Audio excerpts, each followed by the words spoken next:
Hello, hello, friends. Happy Friday. Hope everyone is doing good today. Welcome into another episode of Cook with Kate.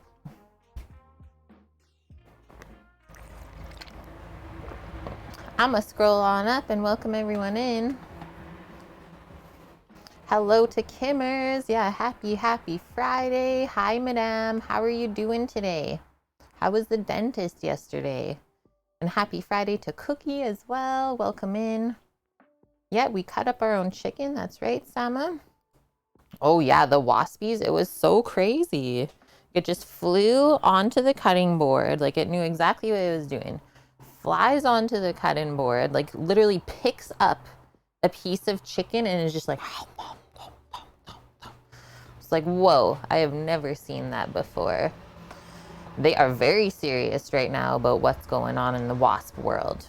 We know this.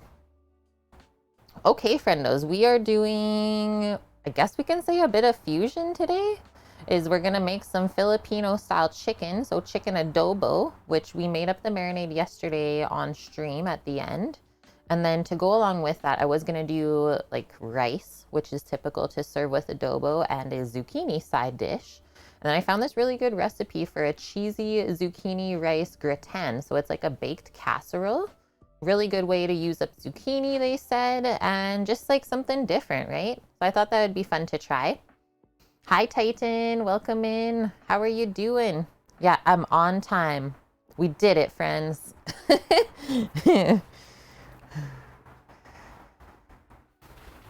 Okay, here's the menu going down today. So Filipino adobo chicken braised with like the main ingredients we can say is soy sauce, garlic, and vinegar with it. A little bit of bay leaf in there too.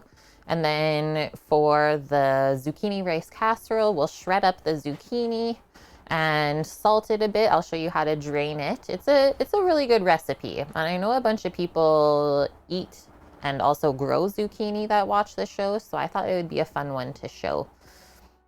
I think we par cook the rice and then we kind of mix everything together with cheese and butter, and then we bake it until it's like golden brown and bubbling and delicious. Hi, Clemmy. How are you doing? Yeah, happy Friday, friend. I'm doing good. I had a really good sleep, almost like too good of a sleep where I still feel a little bit groggy. Ice cold chocolate milk. I heckin' love chocolate milk. And yeah, Sammy, we were fiddling around with the face cam today, but I think we fixed it. Yeah, it's not making any more sounds, Sam. So I think the focus is happy now. Chetta is better. Welcome. Welcome. Okay, so that's the menu going down. We can say it's pretty simple. I think it's gonna be a pretty simple one since we already marinated the chicken. So here are the two recipes that you will want to save for yourself. We're doing Joshua Weissman's adobo chicken, which was, I forget who told us to use this today, but one of our viewers said that this is a really good recipe. So I thought we would try it out. He is a former chef who has kind of been converted to a YouTube content creator food-wise. I've not cooked a lot of Josh's recipes, but this one seems like it's going to be awesome.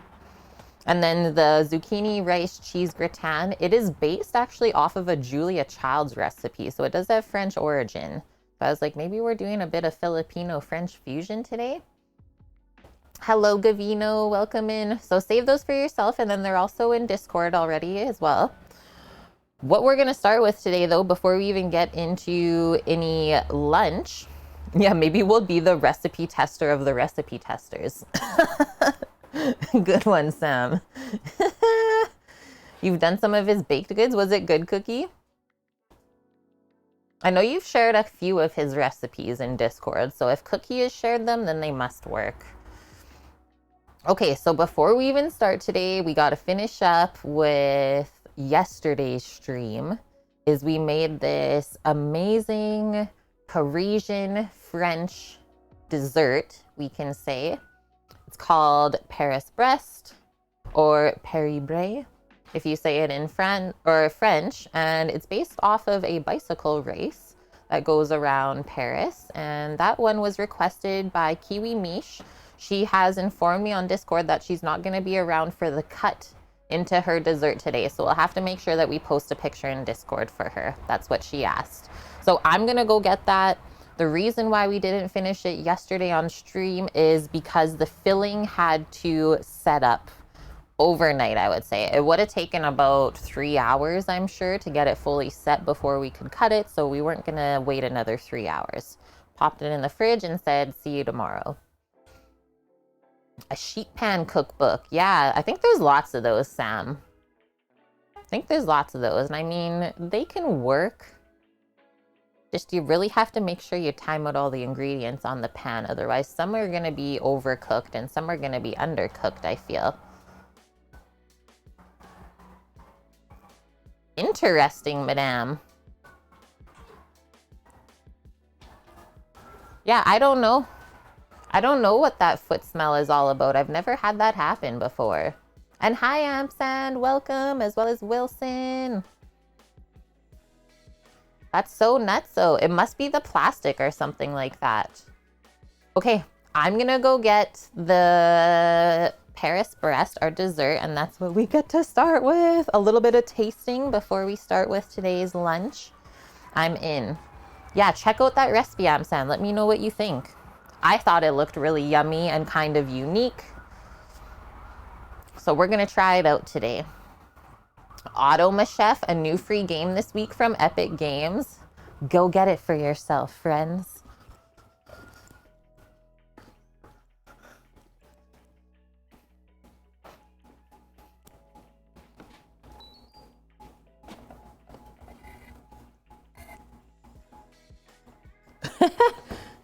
The center sploot. So the center yesterday, you can see just how soft it was when we pop it onto the cutting board cam here. As you can see how the center of the filling kind of splooted around, but it actually looks pretty good like that. Doesn't look terrible. So that's how it is. It's quite solid.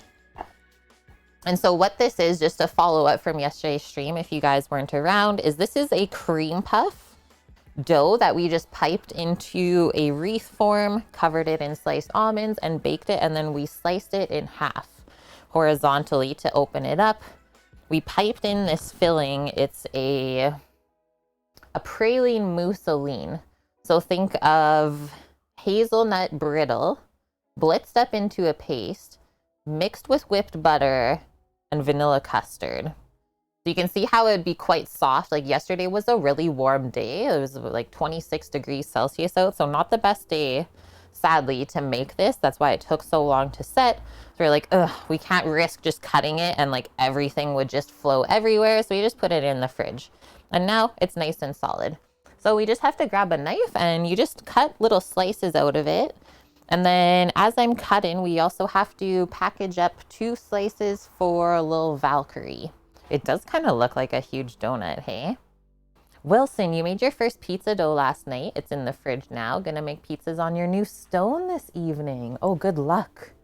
Good luck. And one pro tip, heat up the pizza stone as the oven heats up. Don't like have everything hot. Pop the pizza stone on there. It might crack. It might crack, so just be aware of that. Okay, I'm gonna get this little container ready on this side here for us, and then we'll also get a couple of plates ready too for serving. Probably just one plate to put all the little pieces, because I think we'll easily be able to just pick this up and probably eat it with our hand now that it's solidified and set up. Let us see. What do I want to use?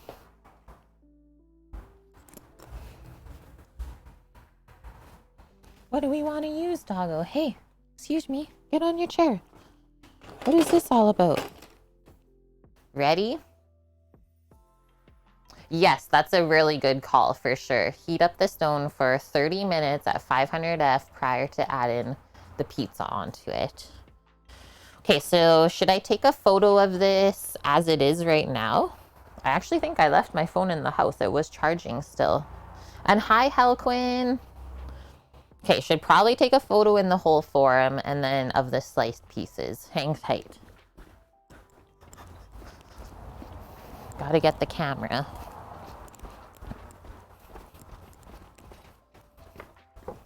Thank you. Oh, Alan's coming in 5 minutes anyways. We better get this packed up. He's coming at 12:15.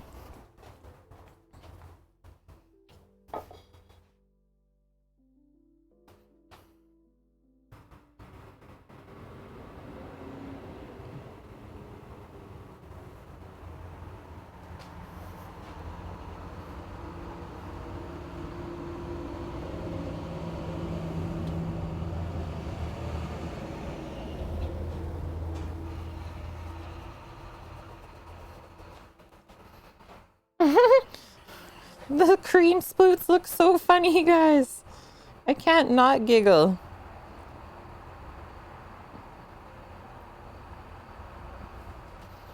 All right. Oh, good one, Chase. Okay, just a sec.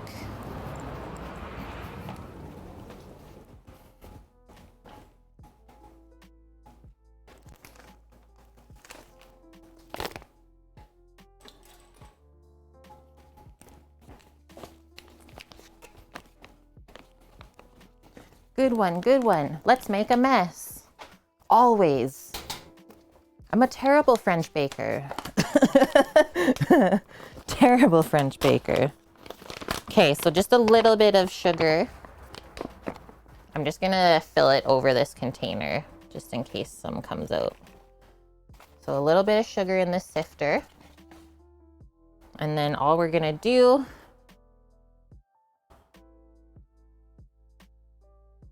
I'll just wipe off the excess off of the cutting board after.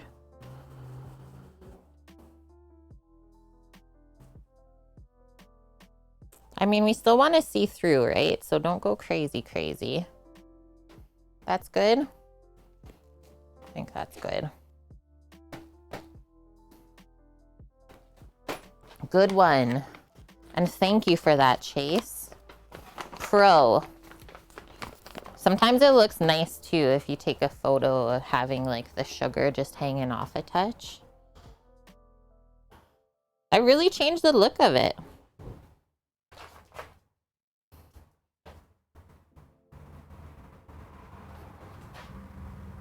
Ooh, I like this side view. Okay, now we can cut it because Alan's coming really soon.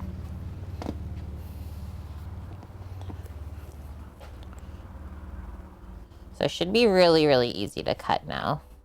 Yeah, nice. That feels so good. So should we do equal size of cuts? I feel like I did not really go on center there. I do 1, 2, like we want at least 6 pieces.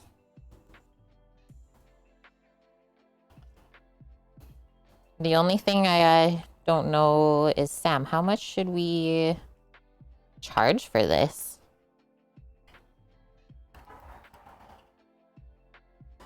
Whoa. We will review our slice. Just got to pack this up for Alan because they're really excited to be able to try this. Can also hold it up to show you how it looks. So it even packaged up really nice that way too. Okay, one moment. Come here, Astra. Hi. How are you guys today? Oh my gosh, what sound was that? We're good. How are you? Back it up. She's so friendly. No, you gotta stay, girl. Stay. Why are you making noises for Alan?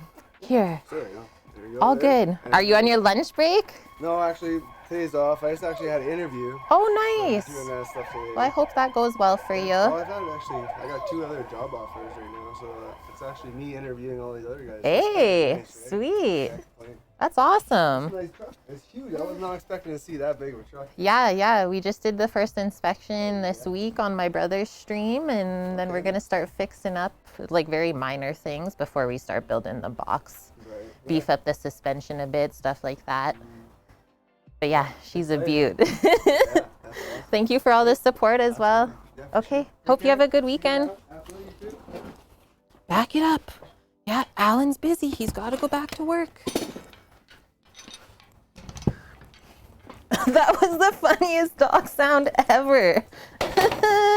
So that was little Valkyrie's hubby. Did you hear that, Lauren? That was too good. Okay, so back to this. Yeah, I made this yesterday. Hi, Suki. Look at the middle where we cut it. Oh, I can see why this looks like a massive donut. I'm surprised the boys aren't just like flocking here. They're just like waiting for the cut. That was the funniest dog sound ever. I've never heard her make that noise. And yeah, cops are coming by for their piece too. I'm so happy we let it set yesterday, Lauren. So happy. Okay, when I do my cut piece, I'm gonna try and clean off the knife a bit. I'm just gonna spread out all the 3 chunks on here for us to kind of pick from and munch together. I think the photo piece will be that one. So let me just dip my knife. If you're ever cutting something that has like butter based in it, you'll get a much cleaner cut if you clean off your knife every single time. So I'll do this one more for Sama, and then I'll cut from the other side, just because it's not supposed to be spluted.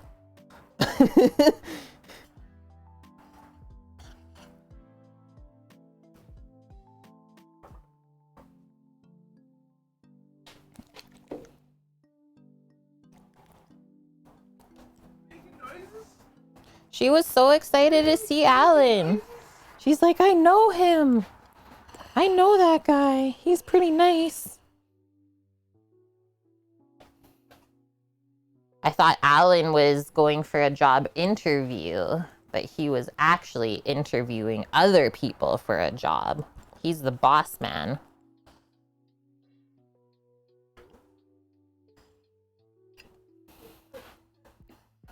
Yeah, that one. Look at that, hey? So you can just take any of these? Just wait. Oh no, can't touch it. I just want to get a little like side kind of photo of it to show how it cut. Oh, did they come in earlier? Did Sammy not answer them? What? They were asking what you're smoking. Nothing. Nothing. He's sober.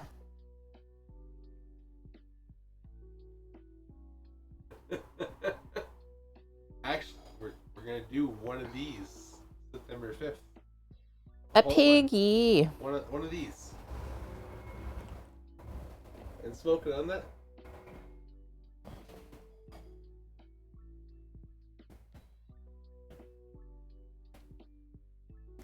Okay. We're safe now. I'll put this back in the fridge. Gotta save some for Finn. We better get into it because it's already getting messy. Sammy taste test. Good morning, White Dove. How are you? And Powdered Toast Man. Hello, hello.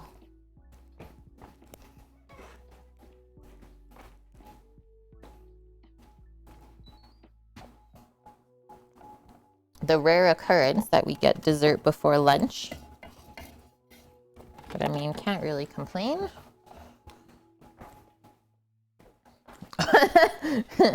Sam brings brands in. You need this. He says, oh, there's little droppings on here. Guess we gotta clean it up. Okay.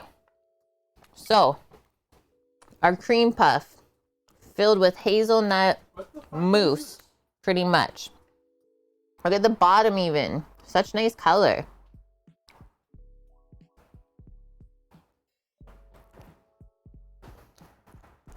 Guys, what the heck?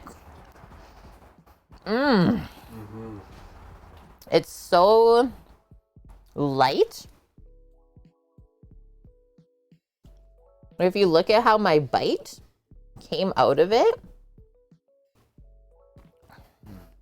Very rich though. Very rich. But the dough, I'm very impressed with the cream puff dough. It's not soggy or anything like that. It really held its shape. I like the little crunch of the toasted almonds on the top too.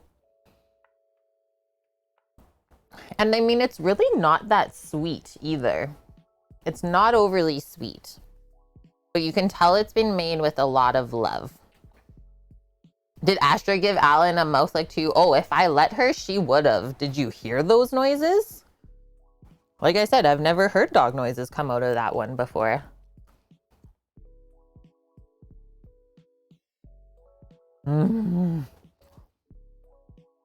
Definitely a good idea to let that sit overnight. I need to go see this reaction. Dead. What the heck is that? You don't have to eat it all at once if you can't. Yeah. Rando's dead. Okay. So, review of Misha's Peri Bray. Very delicious. Is it worth all of the time and effort that it took to make? I would say it is. I would say it 100% is. And I mean, those kinds of things are sometimes more fun to make yourself, right? Because you learn a lot the whole time. And then you can also be really proud of what you made. Because I don't think many people attempt making that, right? It sounds very daunting at first. But I think yesterday on stream, we made it look pretty dang easy. Yeah, he's trying to eat it all at once. Yeah. Should have seen his face, Lauren. You don't have to, yeah, but I'm gonna. You heard that, Wilson? Okay, let me just pop these clean towels that were dropped off away, as well as our sheet pan. Keep my area clean. And then we can switch into today's stream. Sweet. I'll kind of munch on that as we work today. I have rich things in small doses, so I don't get sick of it. Good, White Dove, good. That makes me really happy. Yeah, minus the Kate anxiety. I was a bit anxious yesterday, but like for a good reason, because I just didn't want to mess anything up and waste the ingredients. Hi, Mr. Poretz. We're doing good. How are you? We just had our little bite, our taste of our Peri Bray from yesterday, our dessert that we didn't get to taste together on stream. So yummy. It's creamy, it's fluffy, it has a bit of crunch from the nuts and the choux paste. The hazelnut is very nice. I don't know if anyone loves hazelnuts as much as we all do. Like, it's such a nice nut, especially on its own without chocolate. It's very different tasting. That's how you felt with the dough? Awesome, Wilson. You just had dinner. What kind of dins did you make? Or did you have? Maybe you didn't make it. I think that one would be a good one to put on YouTube. I think so. Hey, White Dove? For sure we will. For sure. Okay, so going down today, let's get our list so we know what we want to do. I mean, the longest process probably will be the chicken still. Oh, you continued on the bolognese. Nice. Just a simple little pasta with that. Oh, you are? That's kind of crazy. You're still on the same day from where we left you yesterday. I like it. All right, let me look at these recipes. I already brought them up for myself. So 2 recipes today, the perfect chicken adobo from Joshua Weissman, and then our zucchini rice and cheese gratin from Smitten Kitchen.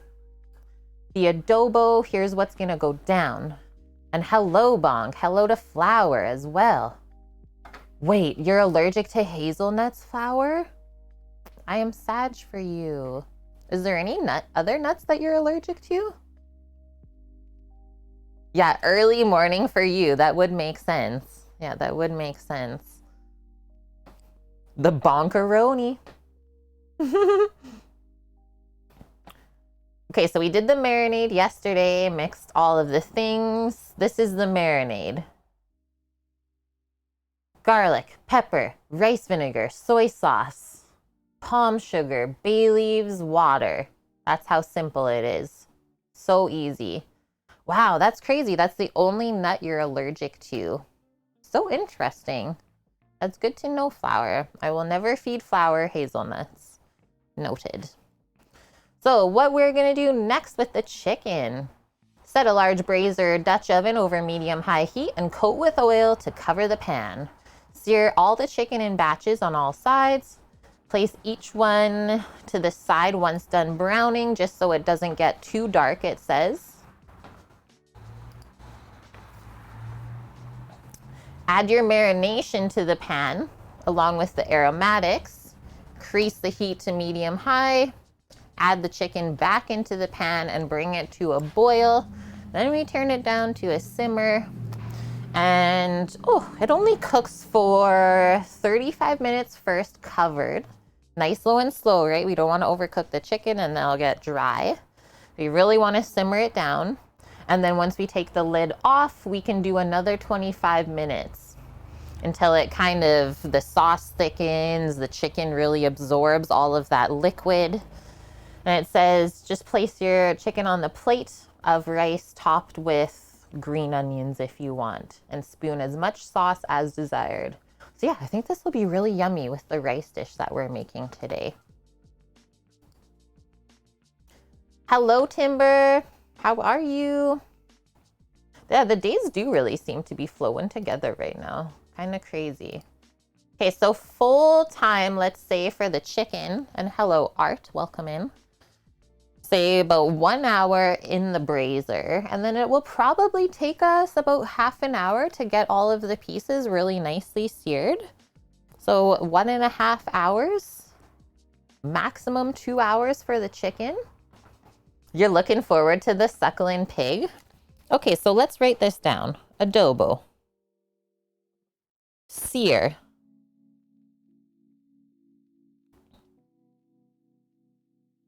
Braise 1 hour. I'll probably just set up the induction beside us.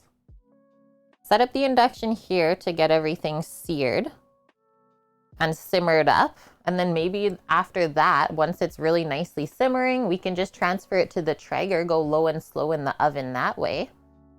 We might need to use the induction for the zucchini rice because I know there's some par cooking on the rice going on. I read a little bit ahead on the recipe.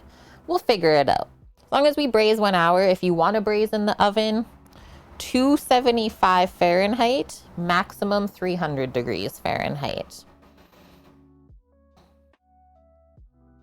And don't forget to uncover because you'll deepen the color that way too.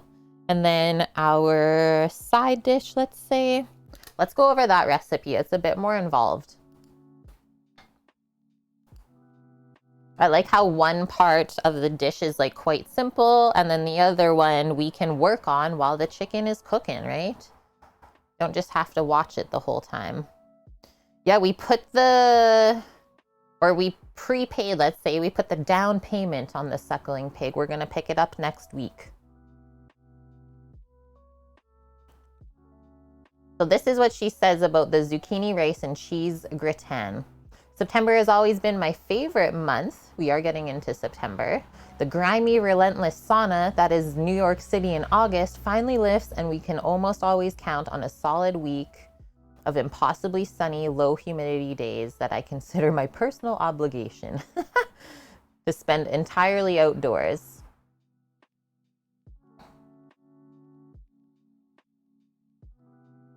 Okay, what else? That was kind of boring. I thought she would have some more interesting things to tell us. Blah, blah, blah. Just photos of stuff.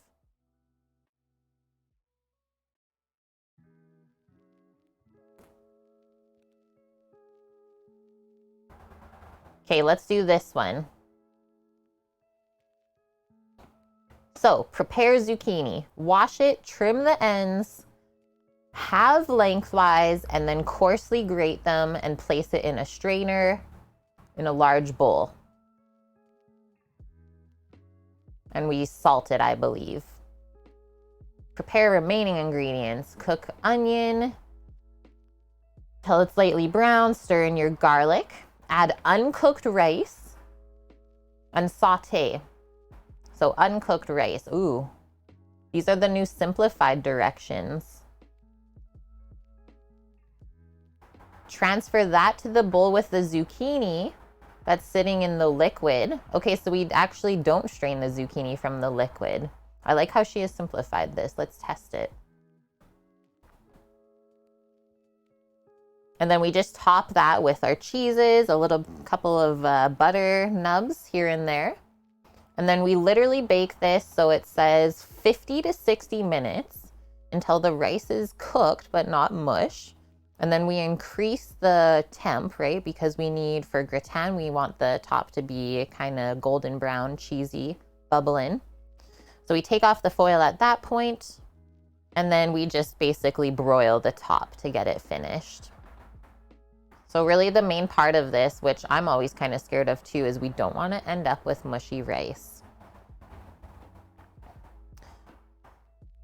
Yeah, I've done that before, Suki. So we've done pork belly adobo before, which was really, really yummy on stream. Pretty fatty, but the flavor was so good. And that was like within the first year of streaming, I think. So it's been a bit since we've done adobo. I've never done chicken or even had chicken before. Okay, so for our side dish, we'll just put zucchini, rice, cheese. Those are the components that we need. Love how as soon as you get in here, it just brightens right up. I think you'll just have to sit there with me. I brighten up your day.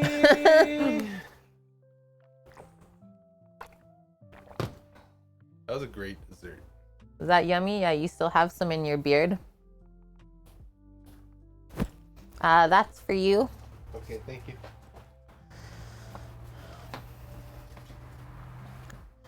Okay, so seems like both of these things kind of cook at the same time. They both kind of take 1 hour or a little bit longer than that to cook. So maybe it would be smart if we do the zucchini casserole first, get it assembled, so then all we have to do is bake it in the oven. And then we can sear off the chicken and then get that in the oven. We might have to make an extra dessert today. Maybe cookies are gonna happen. We have to do something while both things are baking. Otherwise, it's not gonna work out, is it?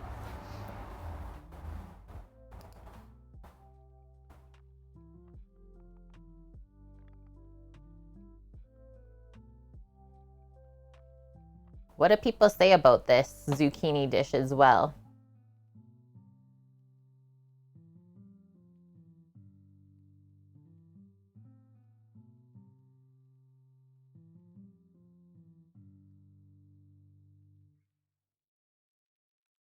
Everyone just says it looks amazing. All of the comments are from no one that's made the dish, actually. That's not helpful at all.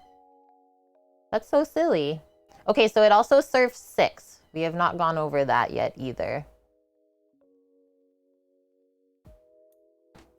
We are going to bake this, I think just in my cast iron brazier. And then we'll do the chicken in a bit of a larger Dutch oven. So we should be able to make the dish in here for the zookers and bake it up real nice.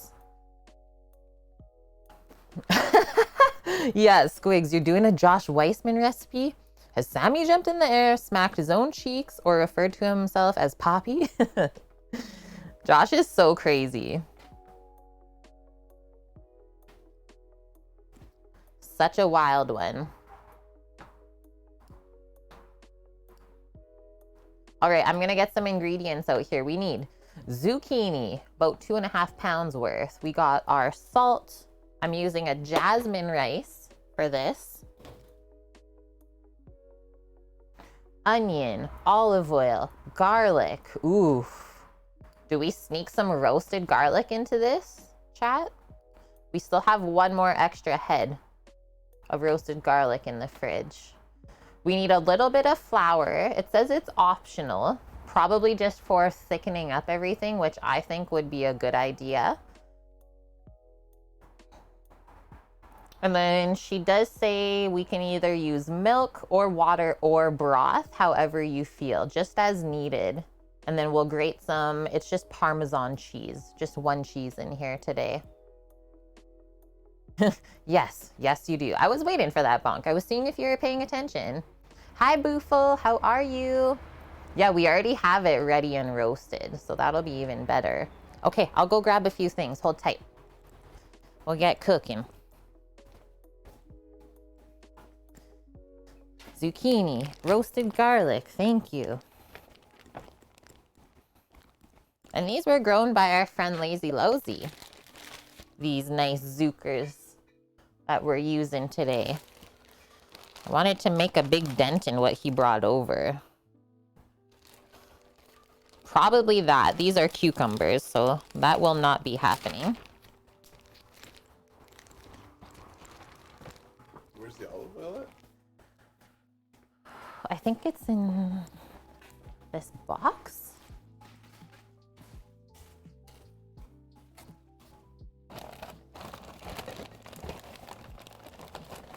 I thought it was in the box. Are we still using brands? I don't know. I think she just used butter anyways. Yeah. This, some milks. I think we're gonna sneak some, I have some extra thyme. Fresh thyme, the herb. Let's sneak that into this. That'll be yummies.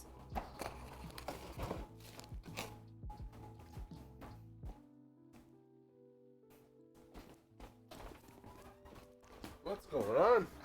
Something crazy's going on here today. Samovar! Gotta go grocery shopping, but your budgie buddy is gonna watch us and take notes. Oh, I love that! Hello, budgie buddy. They're learning. Thanks for the lurk, Samovar. Hope you have good shopping. Oh no, madame. This will be the fastest get your classroom ready of your life. Yeah, you can do it, madame. You got this. Trust. Right? Okay, so let's simplify what the heck is going down here. She says heat up your oven to 325. And we gotta grease the dish. Grease the baking dish, whatever we're cooking with. So I guess we'll do that first step. Do we want to just use olive oil? I guess we can do that.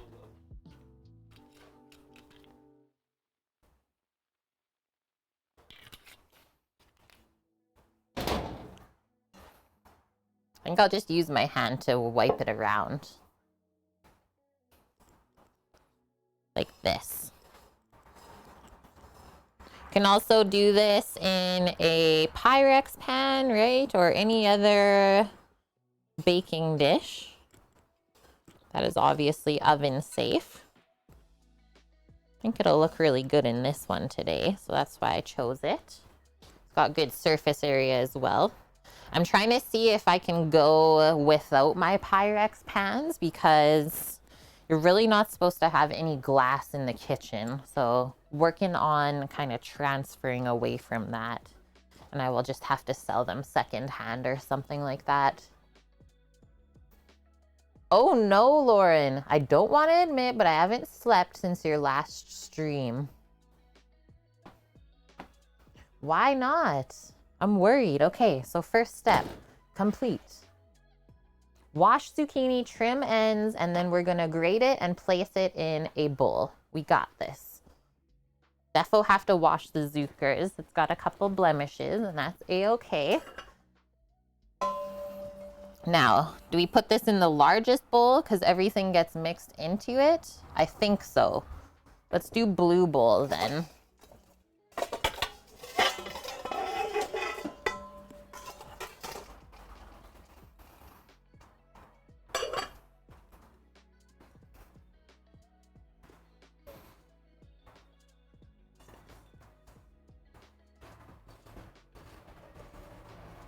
this, the grater,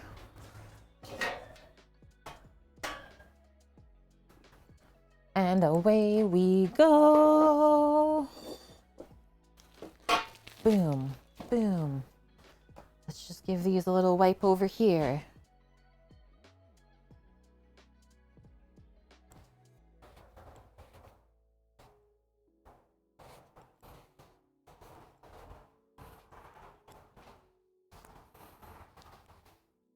Yeah, Finn's mom was here. She came for a little visit yesterday. She's like, can I bring you some more garden zucchini? I was like, no, I'm still using some up from someone else. Please don't bring any more. Okay, I don't love the look of that. Yeah, see? The heck.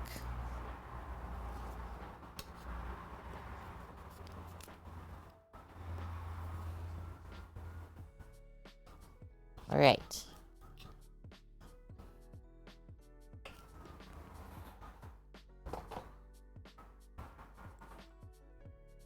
This one's really nice, so that. So that can go in compost, whatever's left there. Yeah, for baking dishes, exactly, madame. Are you good? We happen to see Alan? She was so happy. No! So yeah, restaurant kitchens, the only kind of glass thing is the plateware, right? That should be the only thing with risk of breaking. Otherwise, you have to think about this, madame, is if you have all of your stuff that you're working on food-wise prepped in front of you, and let's say you drop the Pyrex dish when you go to grab it off of the shelf and then it breaks and you don't know where all the glass went, you literally have to throw out all of that food and start over. And it's the worst thing ever. Ernest with a boop. Happy Friday, friends. How are you doing today? Thanks for popping by. Okay, let's start grating this up. They said to cut it in half, but I don't really see why.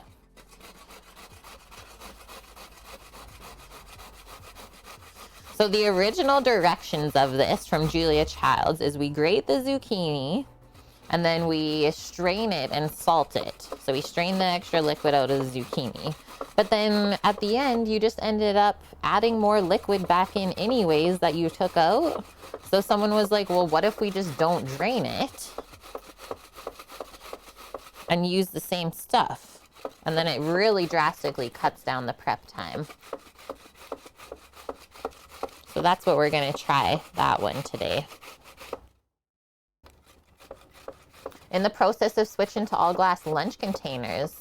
Yeah, of course it's fine, madame. Like I said, just in a professional kitchen, you have to always think about the things that could possibly go wrong. Maybe they need to be salty, right, Buffalo? Like, seemed kind of silly to be adding the liquid, even though you took it away earlier in this step. And it is good to see that people are thinking about those things too, right? Like, just because you're learning a recipe for the first time doesn't mean you can't think of a better way to do it. I think that's what makes a lot of really good chefs, right?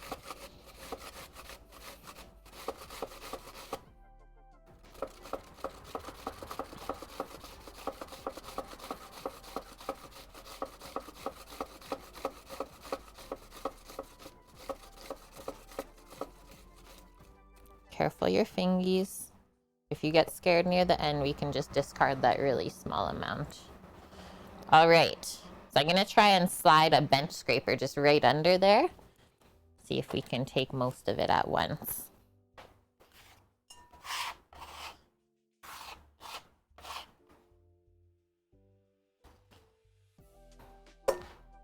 Just like that.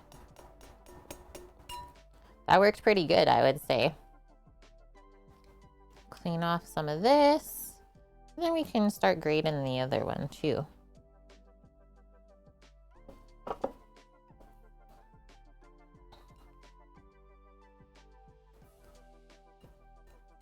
First one, done.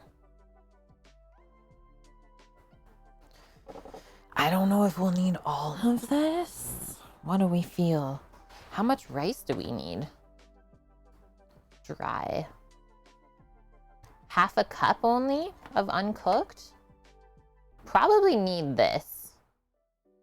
I'd say these 2 zucchinis, they gotta be around 2.5 pounds added up. Like maybe this one on its own is that size. Who knows?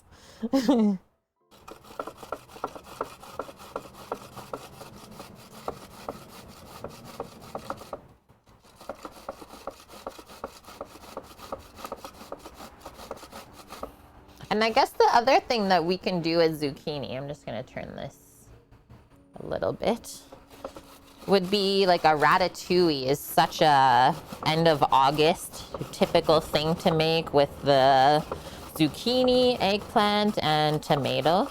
That's all fresh in season. Have you noticed any difference whipping eggs in glass bowls? No, I've never, Buffle. I've not noticed a difference. You read somewhere or heard somewhere that there is a difference? Maybe some bakers noticed that since they are working with that stuff a lot. Okay, I think I'll stop there, like halfway. Do the same thing to transfer. Works so well.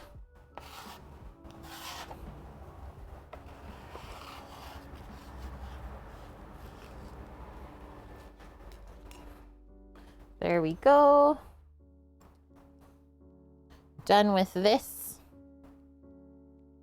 Or actually, no, I'll be turning it around and using the fine side. We might as well just grate the Parmesan cheese right now, since we have this out. And just set it to the side, I think, is what we do. Just clean out all the Zuckers so we don't waste anything.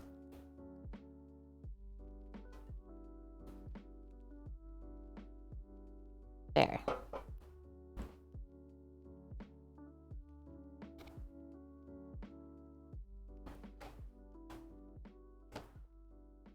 Rinse.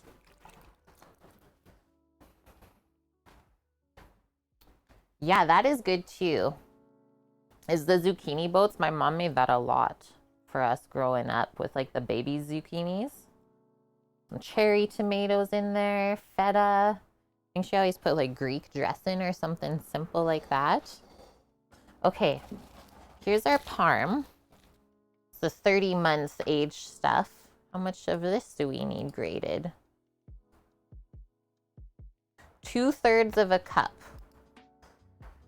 That's not that much.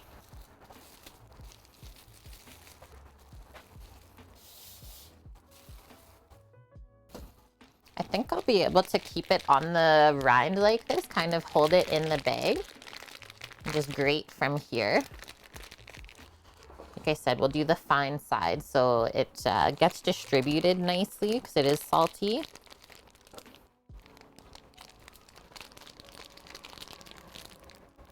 Nom.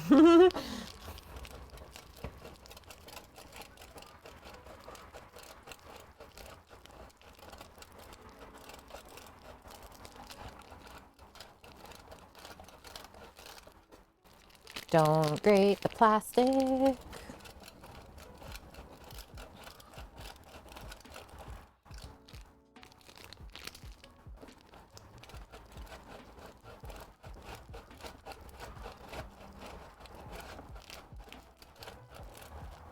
Get in there now.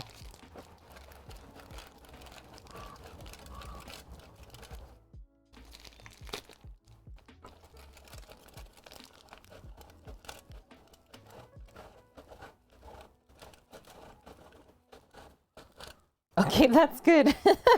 We now have more than enough.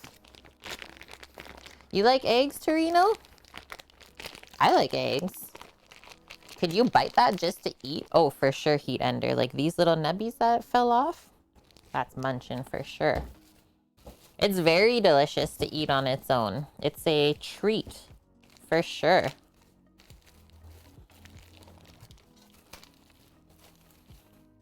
you've never tried a proper parm before, it is something else. Mmm.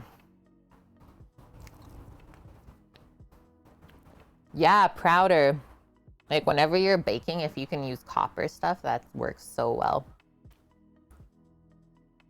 Okay. The cheese is fruity and salty, I think is like the best way to describe it.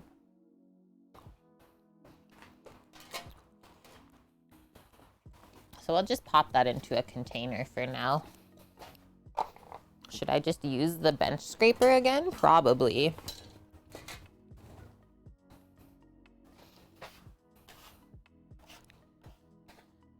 Handiest, or one of the handiest tools for the kitchen for sure.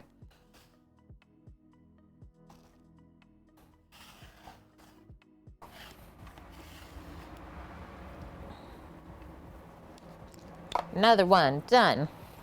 I think while we're also at this step, let's take care of this little bit of extra time. I'm just gonna strip it off of the stems here, and we'll pop it in with the zucchini. Add a little extra fresh herb flavor, because why not, right? Why not?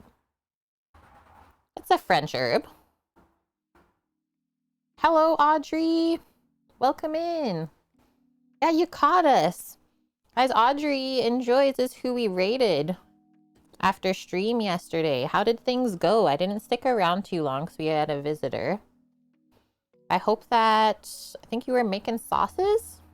Hope they turned out yummy. Your daughter loves Parm Torino, especially the real one. Well, yeah, right? Nothing even compares, it's true.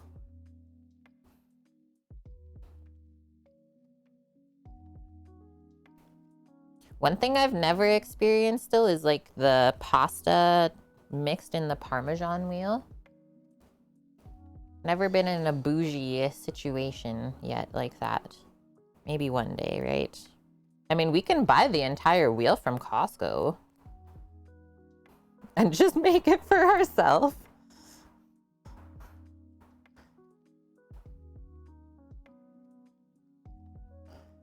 Oh, yeah. I think that's how how most Canadians experience their first Parmesan Torino, is the craft stuff that just sits on the shelf in the pasta aisle. And like, we thought that was good. I was like, whoa, give me all of this cheese. That's like bottom of the barrel. So yeah, it's not until you're older where it's like, holy smokes. I don't even know what cheese is anymore. You had 3 sauces that turned out pretty good. Well, that's awesome to hear. Yeah, thanks for popping by. I love that. The cheese that lasts for years. Yeah, it makes me wonder, right? It's like, what actually is this though? Okay, next step here. We got our zucchini, we got our cheese. Coarsely grate and place them in a large bowl. Next up, we're gonna fry some onion and garlic. We'll bring this away and this away for now. Yeah. That dessert's definitely the top 10. Top 10 dessert? Yeah. I don't even know actually if I got onion for this because I kind of just threw it in at the end. The shallot. Oh, good one. No, I have a sneaky half onion. I remembered. Sneaker half? Just gotta pray. Oh, it's okay. It's sealed in the container. I think we're good.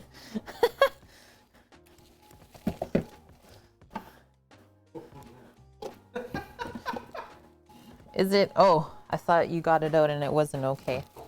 1 head of garlic, which we already got. You're completely fine. 0 mold. Nice. Okay, that, and then I just need the rice.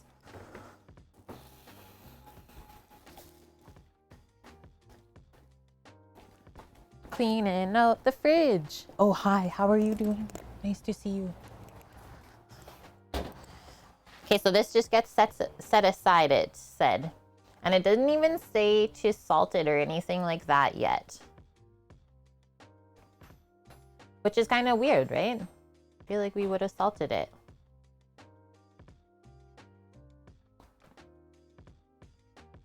Yeah, this will get half a cup of liquid of our choice. And then after we add the cheese and stuff like that, it says taste for seasoning, which does make sense because this real Parmesan cheese is quite salty. So be aware of that.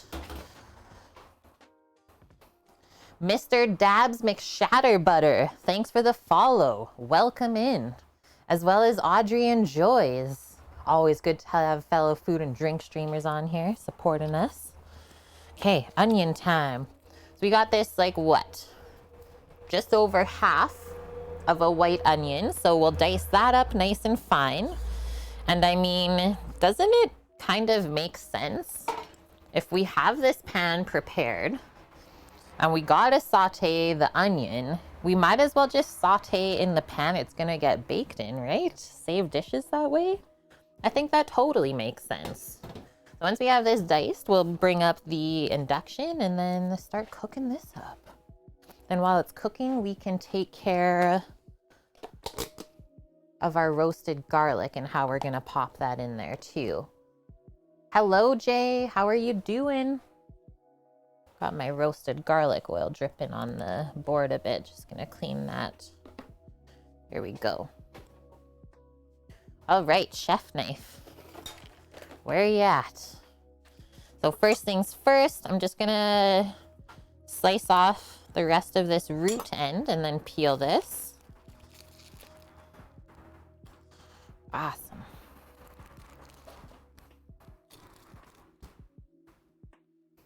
Less dishes is always better, right? That's how I always kind of think. Less time you gotta spend cleaning up after, the better. All right, so we're gonna follow the natural lines in our onion, cutting this way, kind of going by the thickness of them too, if you're able to do that with your skills. And I'm gonna follow the shape as well, so we kind of curve our knife with the onion. Yum, Lauren. BRB, time to microwave some truffle mac and cheese. Yes, please. Jay, you decided to save and invest to start a small farm. Your friends and family think you're mad. Hey, that's kind of what we're doing too. That's our end goal. And you've also had a week camping. I hope you had fun. Love camping.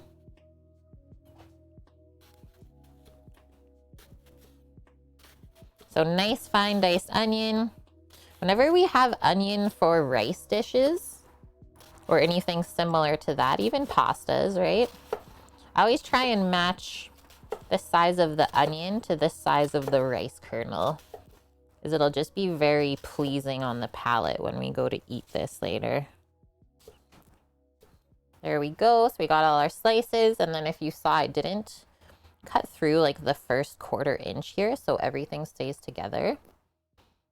Just come back through this way now. Nice little cubes. And this white onion compared to yellow onion, this is quite sweet and mild. So I'm okay using this amount because, I mean, pre-cooking it is going to just build up the flavor. We're creating the layers of flavor for the casserole, which is super important. Otherwise, it could turn out bland. Okay, so once we get to this point where it doesn't really want to cut nicely, show you what we do. Camp and cook and stream? That's kind of what we're working towards right now, Buffalo. Okay, so just slice that, the rest, and we can come back through. That's a-okay. Same with this other side, we can clean up. And then I think we're just gonna come across really thin and finish dicing that way. This wants to come off on its own anyways. Kind of separated from all of the onion. Just do that. Whoa, we're chopping today. Thanks, Ernest.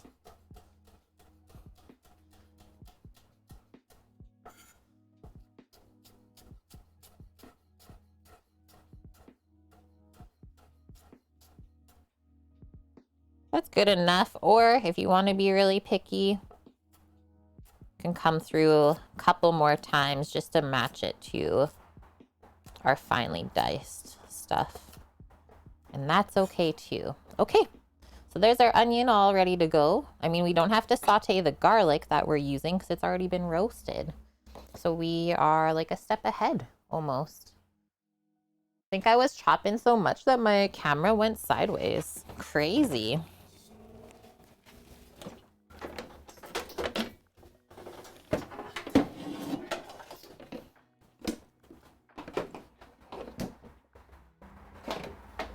Induction time. I just gotta go get the cord. Ogres have layers. That's like one of my favorite parts of Shrek Bonk.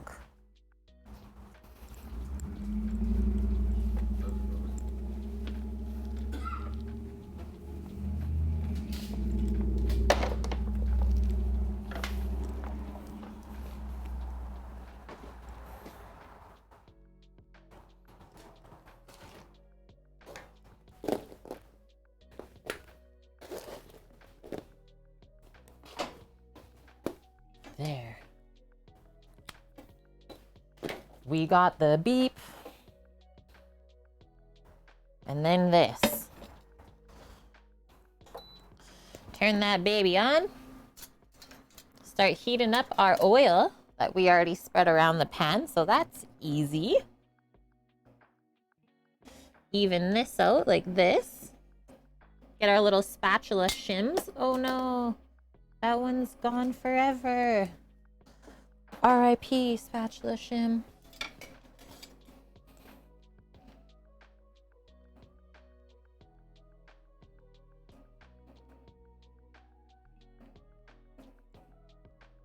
Okay, there we go. So now the oil will heat up evenly.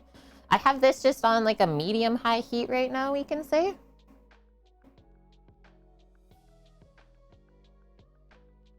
What a film, Shrek. It's so good. It's so good. Found an abandoned beach. It was amazing. That is always so awesome. You find the little secret spot away from everyone else. Pro move right there, Jay. Pro move.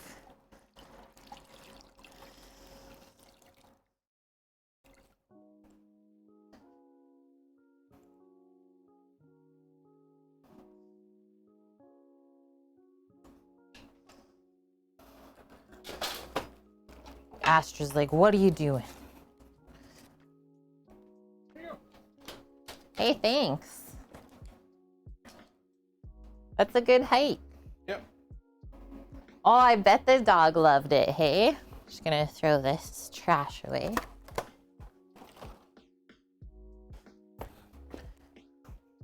Got a water doggo.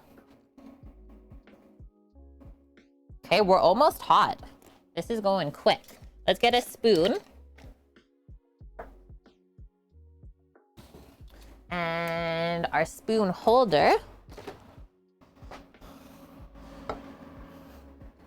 Then might as well use this once again, our bench scraper, to transfer the onion into the pan.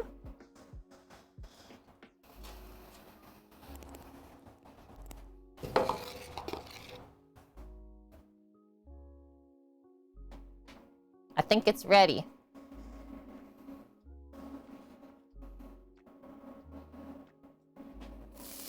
Nice.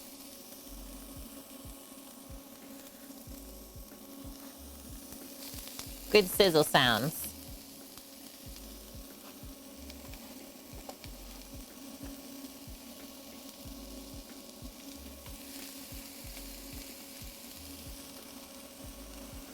And I really wouldn't recommend skipping this step if you're ever making a casserole of any type. Sauteing the onion and garlic together first just will build up the flavor so much more.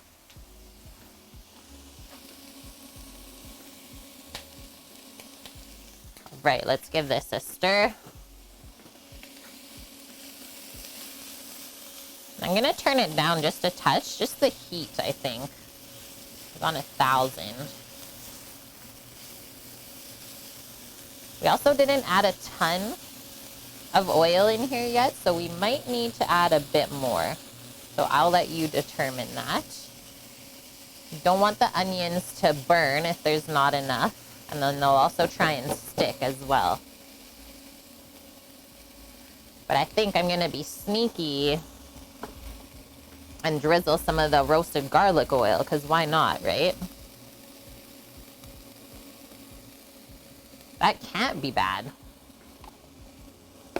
Saucy. Yeah, Lauren's favorite saucy spoon holder. And then at the same time, might as well just do a little pinch of salt. So it'll help draw out some moisture and add a little bit of seasoning. Smart move, Bonk. There we go. That's a happy sizzle.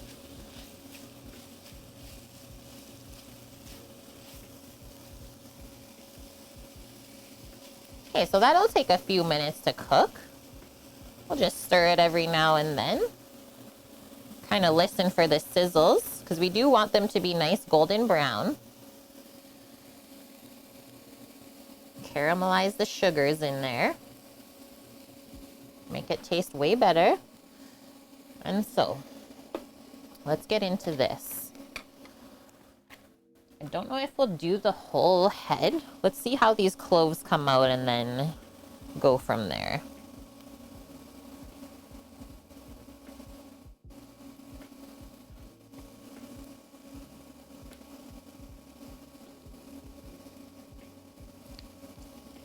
Smells so good already.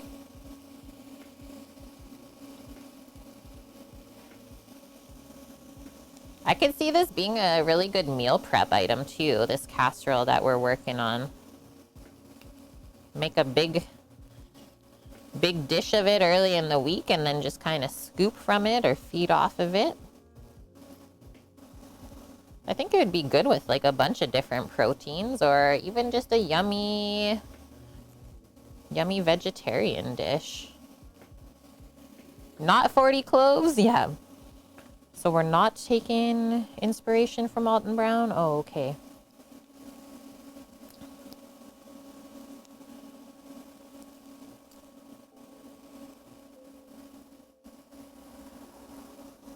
Okay, that's a good start. Let's try and get a sneaky stir here. Nice. That's cooking nice and even. I think we need a bit more oil still, though.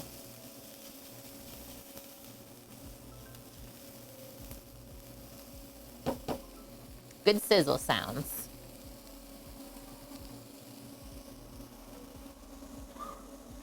Should we do some more of this one? Probably. Let's see how that goes. Bonk, more garlic oil.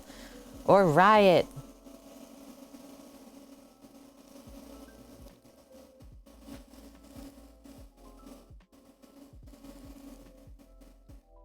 Nice one, Wilson. What's the snack? You had to get the snack. Wilson knows. Come to stream prepared.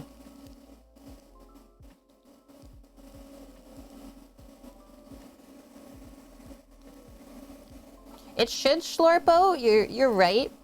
I think I just over roasted it a touch. As you can see, the bottom's like kind of crispy, so it wasn't slurping out in the best of ways that I expected. But that is a pro tip for sure. Okay, we did it. Now, we can smoosh these, I would say. Smoosh them up to distribute more of the flavor. But first we're gonna stir this again. You can see how it's getting golden brown. Means we're starting to cook the moisture out.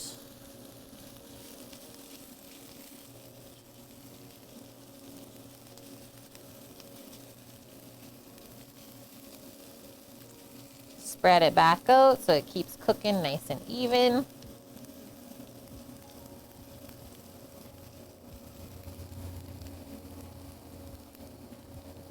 Boom. Okay, now I think we're just gonna kind of Mash it up. Yummy, a PB&J.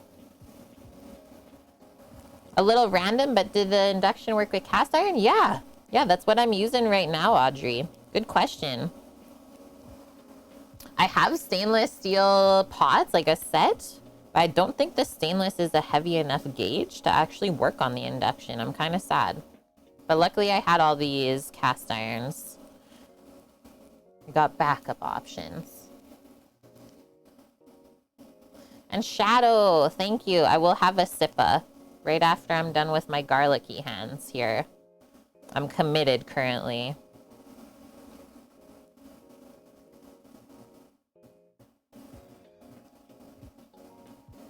Probably gonna have to go squeeze a lemon just to de-garlic myself.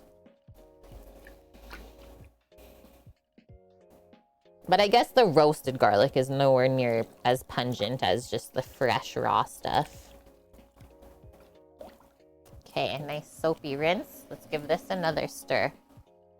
It's cooking pretty quick now, I would say. Yeah. So you can see as you cook the moisture out, it starts cooking quicker and quicker, right? So this is almost done. Near the end, we'll add in the garlic so we can get it evenly mixed. I just don't want to do it now because it will burn. I know this. It's a thing. And I'm probably just going to use the rest of that oil. There we go. So all of our extra garlic that we roasted last week has been used. No wastage.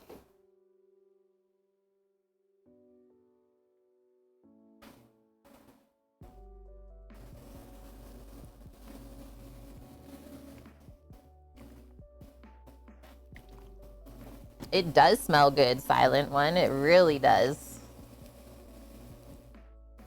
Yeah, so this is my first ever induction that I have owned and really used solely. So I am also learning as I go, Audrey.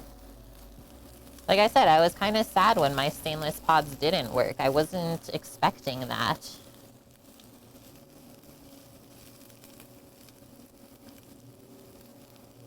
Okay, I think it's garlic time. You see the color that we've built up already? One whole head of roasted garlic mixed into there. Kind of mash it in.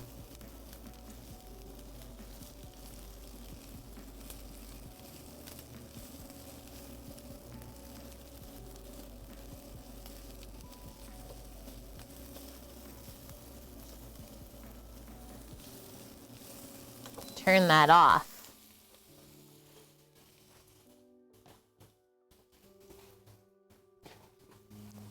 Bring this bowl over.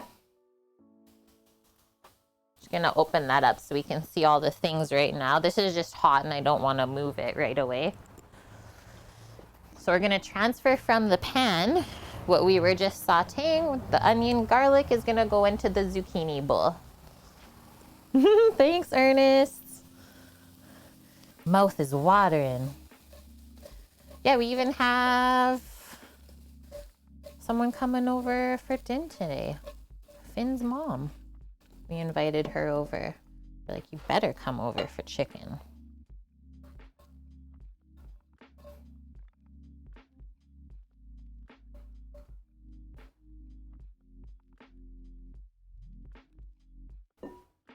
Okay, there's that.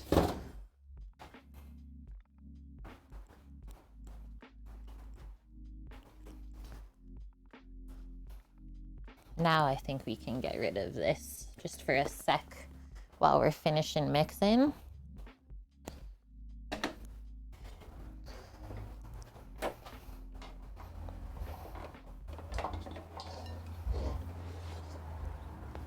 And then we'll bring it back up again to start searing the chicken in a little bit.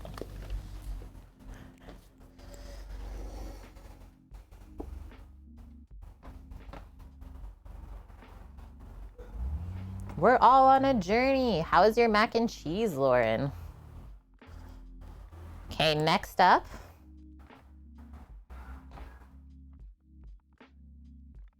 Oh, cool, powdered toast, man.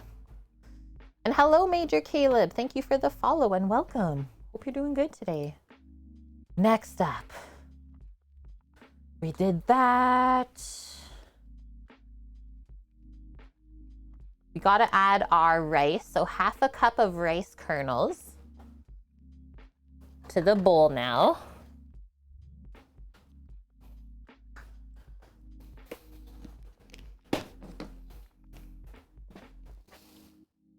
Such a funny, like, assembly of a casserole. I'd never really make things like this.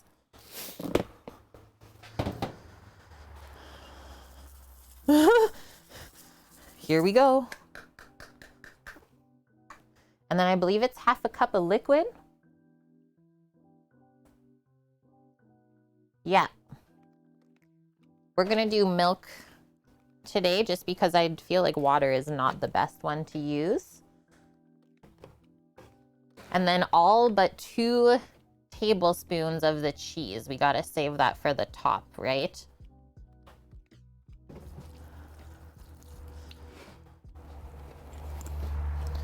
Just gonna put this away.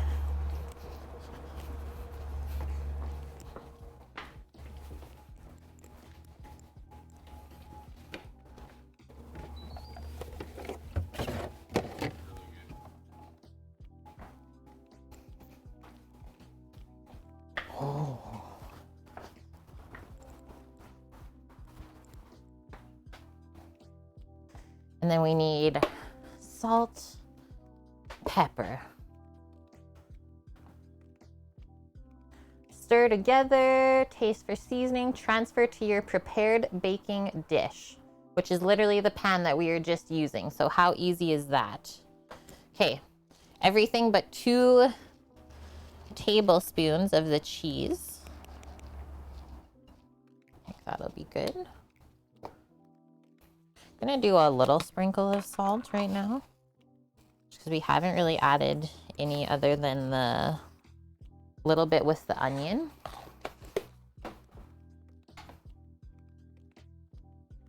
Oh, you're from Ontario. That's amazing. I'm currently living in Alberta. Welcome in, fellow Canadian. Oh, and the flour option. Okay, so she didn't even mention that. Buffalo, thanks for the reminder.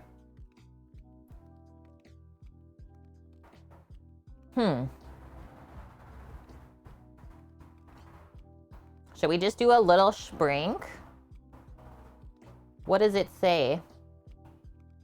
2 tablespoons, optional. Okay, I'll just go get a small container of the flour and we'll just do a little sprinkle over because that will really help to just thicken up any loose liquid that is residual left over that maybe the rice doesn't absorb, right? And we don't want a soggy casserole, that's for sure. You got it, Wilson. Yeah, it would thicken it up once it mixes with the liquid. So that's why we want to sprinkle nice and evenly. Might as well bring the rice back in while I'm going that way. Same with this.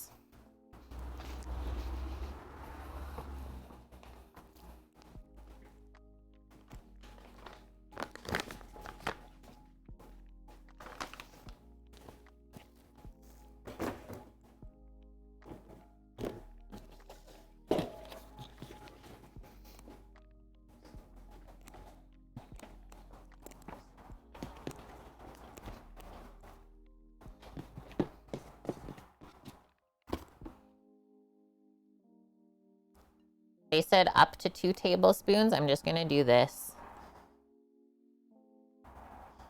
Kind of sprinkle it around before we even mix it. Ready?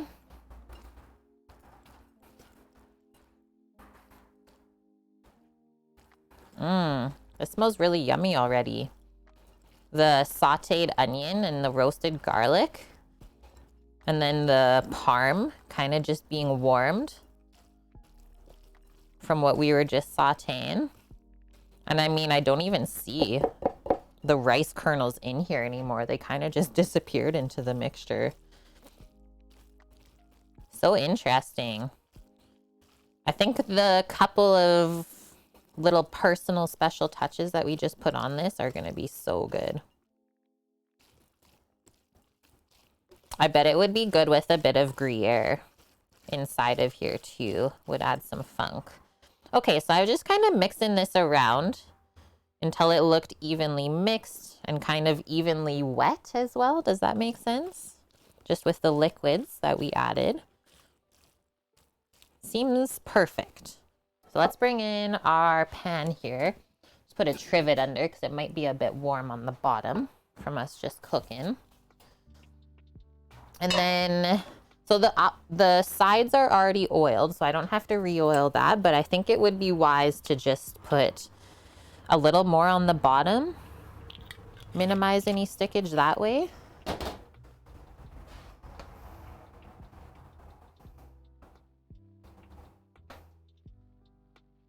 Lauren says we're ready. Just gonna spread that out. Look at the crispy garlics. That'll loosen up once this starts baking as well.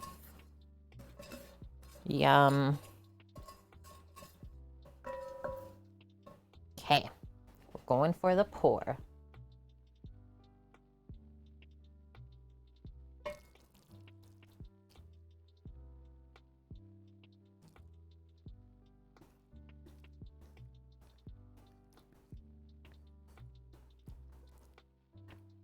You should hear the noises coming out of the dog today. Dog is being so funny.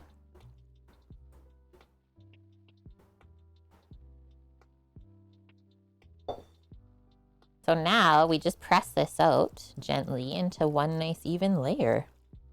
I don't even know where the rice went here. I'm so intrigued right now.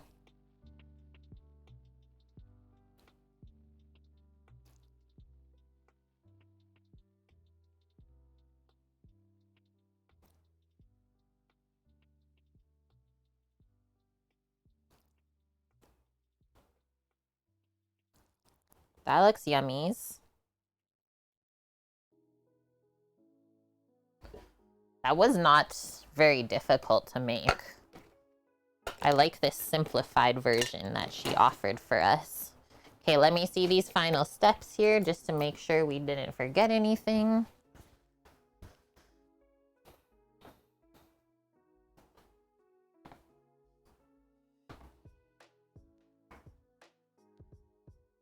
She says bake it 50 to 60 minutes at 325 F, so kind of lower to start. Covered. Let me get the lid. We want to kind of steam the rice the first part, right? And then we can uncover to start crisping up the cheeses. And then when we uncover it kind of halfway, then we sprinkle the cheese. So this as a dish is done. First thing complete. Everything can kind of bake together.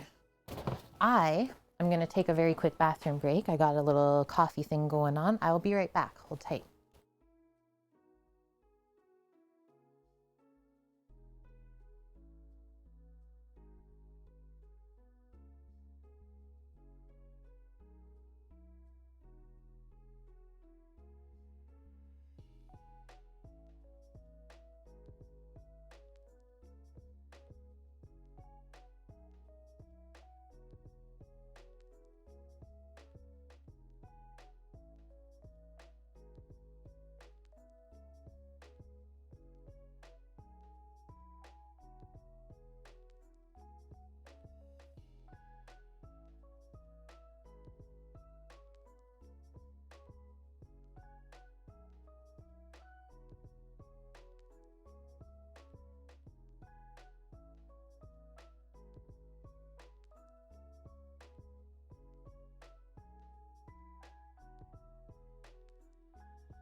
Okay, thanks for hanging out. I'm back.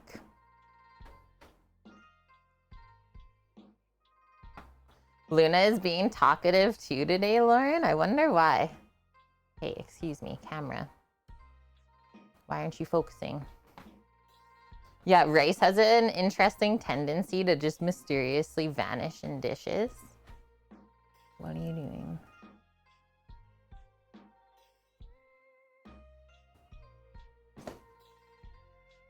Better now? I don't know what happened. Hello, camera? Excuse me. She was barking at Astra. That's really cute. She's like, hi, friend. They're like talking to each other probably. Oh, got some roasted garlic oils on the list. Okay, side dish, zucchini, rice, cheese, complete. Next up, we're getting into our chicken. Let me just give the board one last wipe and then we'll put the induction back up. And it's time to start searing our beautiful soy garlic chicken.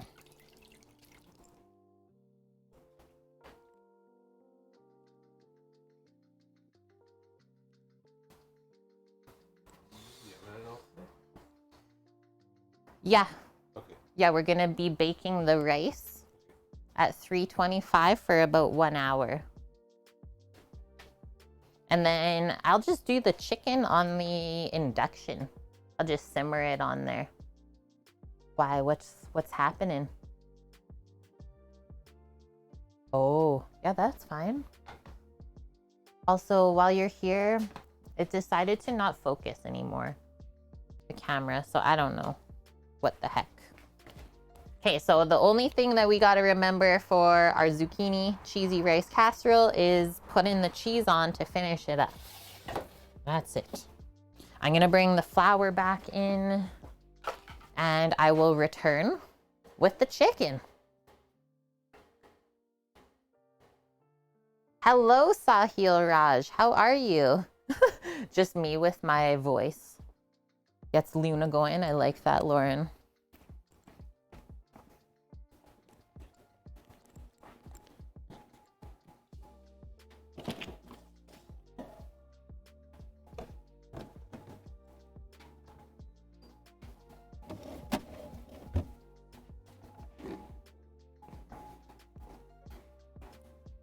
This looks so good. It's better now? It was just upset at me, I guess. Camera was upset at me. Classic. New person here. Well, welcome. Yeah, feel free to ask away any questions that you may have about what's going on here. We are here to spread the deliciousness.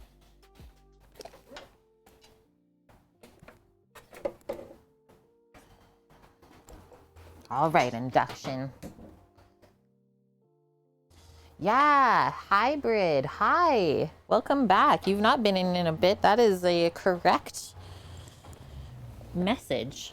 Things are good with the move. Yeah. I mean, the worst part about it was that it was just, we moved during the heat wave. So like in 45 degrees Celsius weather in the middle of summer. So that was like the worst part of it. Everything else went great. Nothing bad happened along the move. Nothing got damaged. And yeah, we've been here for almost 2 months now. The beginning of September is going to be 2 months already. Isn't that crazy? Oh, you just started culinary school. Congratulations. Congrats. Yeah, let me know if you need any help with anything too. We can talk about some things off stream. And yeah, that's the other thing, Mr. Poritz. I hope that you have a lot of fun. Because me going to culinary school, that was like still one of my favorite times. The knives you got from Mercer are amazing. Wait, are you here in Edmonton? Just getting the Dutch oven for searing. Maybe that one won't be big enough. We might have to go full on big white one. Nah, because you know what, Sam? I mean, there's only a max amount of surface area that we can put on the induction anyways. Yep.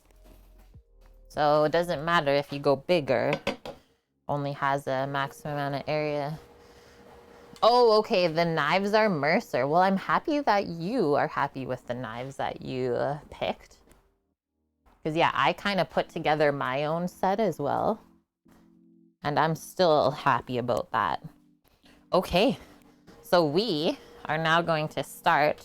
Let's look at this chicken, by the way. That smells so good. So we're gonna start searing off these bone-in, skin-on chicken pieces. This is from 2 whole chickens. And yesterday I just took the legs off, kept those whole, and then I took the breast off with the wing and then just sliced that kind of in half to get a piece of wing with the breast meat on it and then just a nice chunk of breast on its own. So yeah, we have to now cook these at like a pretty high heat. We're just trying to crisp up and brown the outside.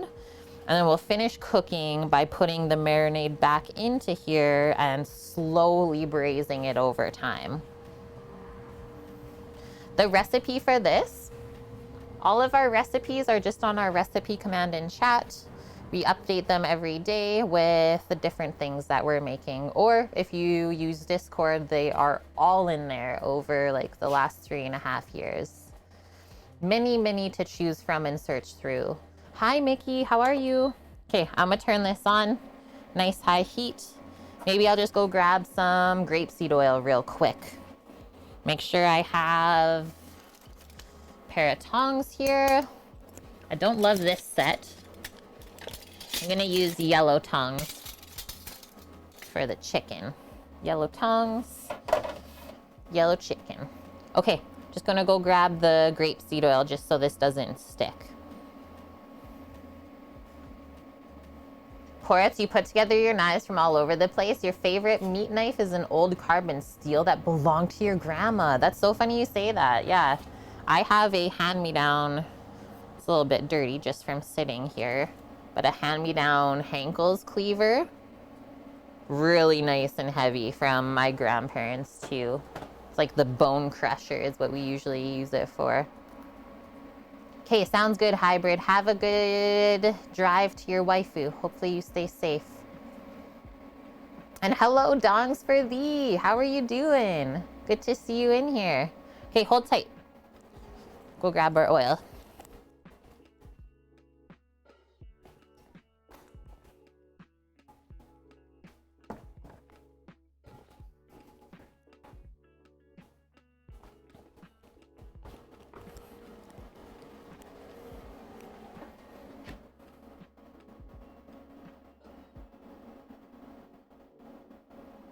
On a pretty good amount of oil as well. It will help the chicken to not stick, as well as it will help it to brown. Help get some color on there. So let that heat up.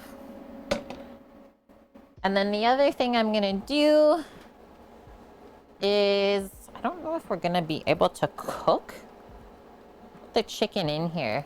Maybe I'll transfer it just into the baking pan. We'll deglaze so we can transfer the seared pieces into here, and then all they say to do is pour this excess marinade back over, cover it, and cook it that way. So kind of set yourself up, your station, as your pot's heating up.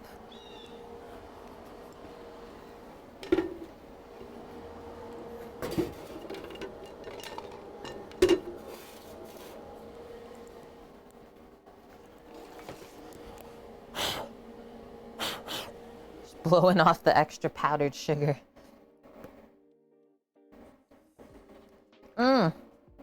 This is just the heat setting the wattage ampersand. The temp is only at 180F. So I can turn that up even. Let's do like 240.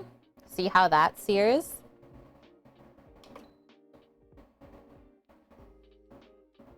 We're almost there. I can see it starting to wave.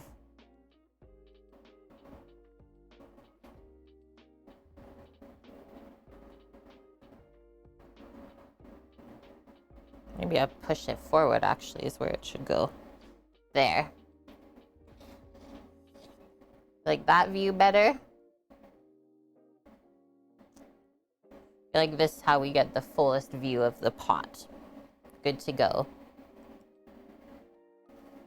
And now that the sun is coming out, it's actually warming up. It was quite chilly this morning. It's like, oh, I'm putting pants and a long sleeve on. Okay, so the only thing I'll kind of watch for as we're searing this is if there's any residual minced garlic on the chicken skin.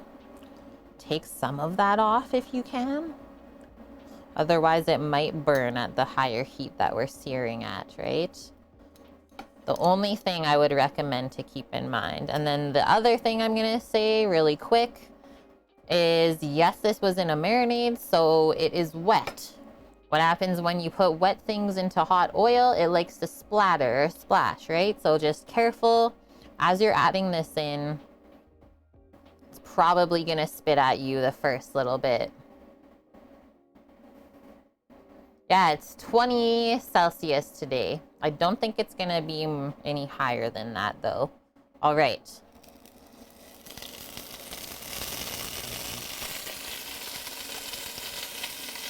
There we go.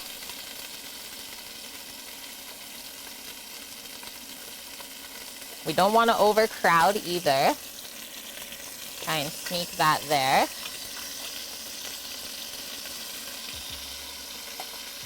Ouch. It's already getting angry. Just stand back. That's all I'll say. And it already smells so heckin' good too, though. The torturous.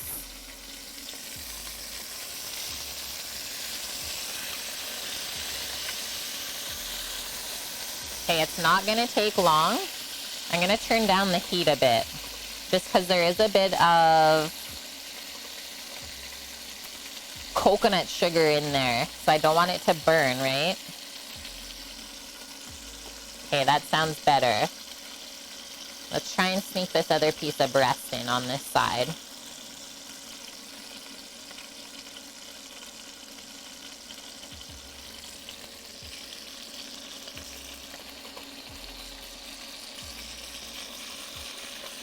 Look at that already, though. Hello. This smells insane. I don't even think this should be allowed. I'll really be surprised if there's not people knocking on the door. I'm gonna pop the bay leaves into the roasting pan while we're waiting. Burned coconut sugar, that's your Hawaiian restaurant name? I like it.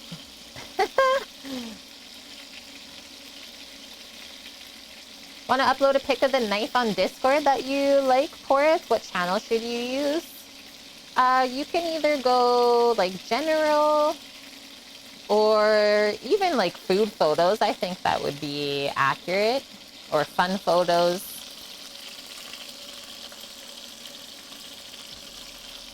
We're not like super strict, but thank you for asking like which channel would be the best. Chef Sandy, hello, welcome. Whoa, that was a pop. Okay, I'm gonna kind of lean. You can see how the skin is not crisping up on this side. Kind of like post it up on another piece. Let's check this one. Move that over.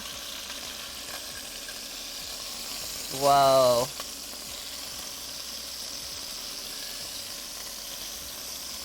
Use your angles. Hold up, Hunger Service says, and hello, LA. How are you? Welcome. Guys, one of my favorite ever food and drink streamers, and like, I don't even know how to describe this. Just such a nice, amazing human being who we met in what, 2019 at TwitchCon? Go give him a follow if you've never watched the Hunger Service on Twitch. And yeah, he did do adobo, and I was informed of this from one of my viewers. I was like, whoa, okay, we gotta make this. So yeah, this is his recipe. Just working on searing it up right now. Marinated it overnight. It smells insanely good right now. I don't know what else to say. Speechless. So far, so good. I'm doing good, man. Yeah, as a Filipino American. Now I'm nervous. It's like, oh my gosh, LA is watching me make adobo.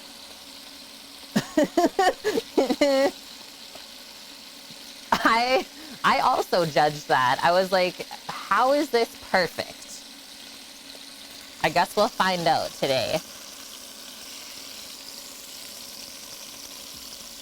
Okay, I think we turned down the heat too much. I got scared because of the sugar, but I shouldn't have been. This one is done. I'm happy with how that looks. So let's transfer that. And then we're just gonna kind of lay it out, right? Because we're gonna pour the marinade back in. Because look at this layer of flavor that we're already building up on the Dutch oven. Whoa.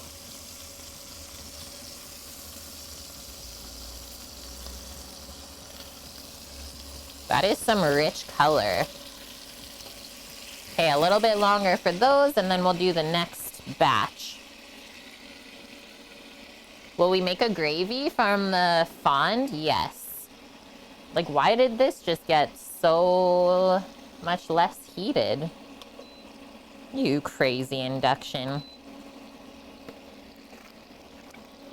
What should we do? Maybe I'll bring out... Is this allowed, LA? We might need more oil, Sammy says.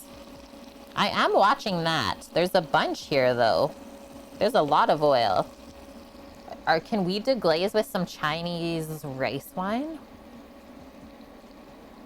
I think that'll probably be the best. Or you just deglaze with the marinade.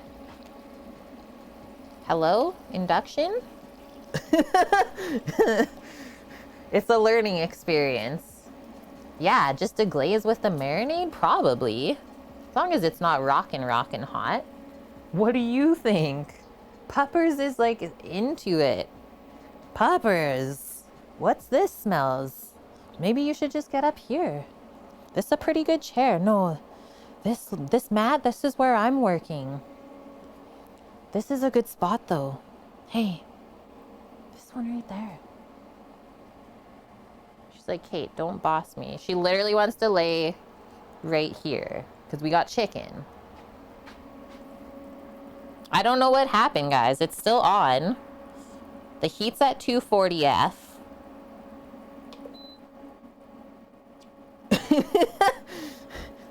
The adobo's like, LA is here. I can't.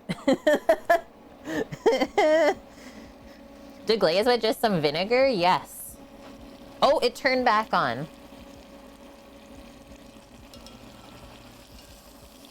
Okay, well, that's looking way too heckin' good. Just turn that over for a little bit longer. I like how the chicken is just like absorbing all of that too. Whoa. I want to get it a bit more crisp though. Over temp it? Pro tips from LA. I've only really started using it this week, so thank you for that. Learning. The only other adobo I've made is a pork belly adobo, and that was insane. Like, so unctuous. So I'm very excited to try the chicken today. Okay, I will check it out, Mr. Ports, when I get a sec here. Nice, that didn't take long.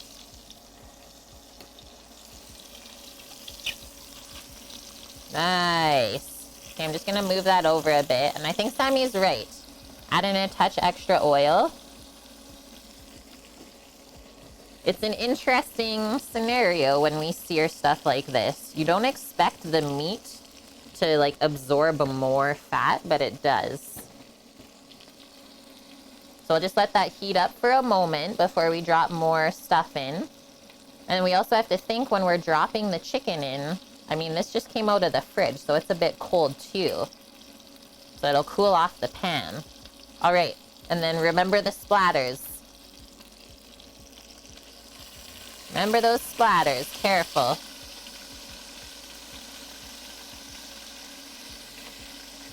Yes. LA and I have the same exact burner. Euro dib for life.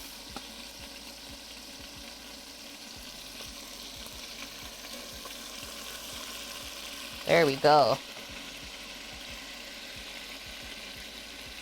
Like, you don't even have to waft. I can see why the dog's like, what are you making right now?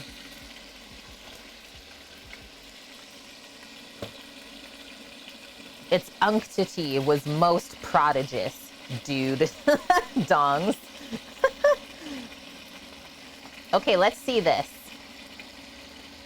Nice, porridge. That's a knife for sure. That's actually such a beautiful boning knife. Is the blade really flexible?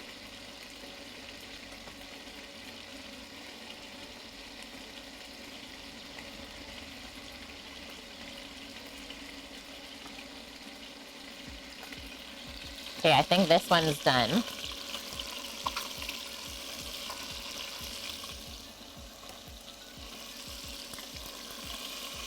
Don't rush it because you will peel off what you're working hard on. So don't just like try and pick it up and move it.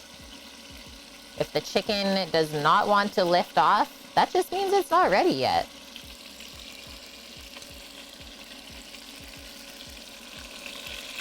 Just like worried about the sugar mostly burning.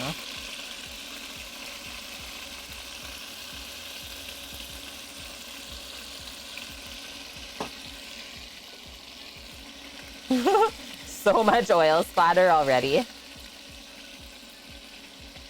Searing has gotta be, though, probably one of the most messy things you can do in a kitchen.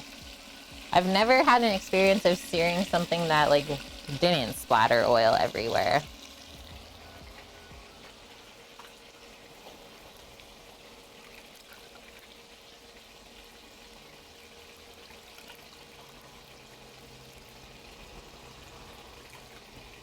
Oh, it's a rigid carbon steel knife?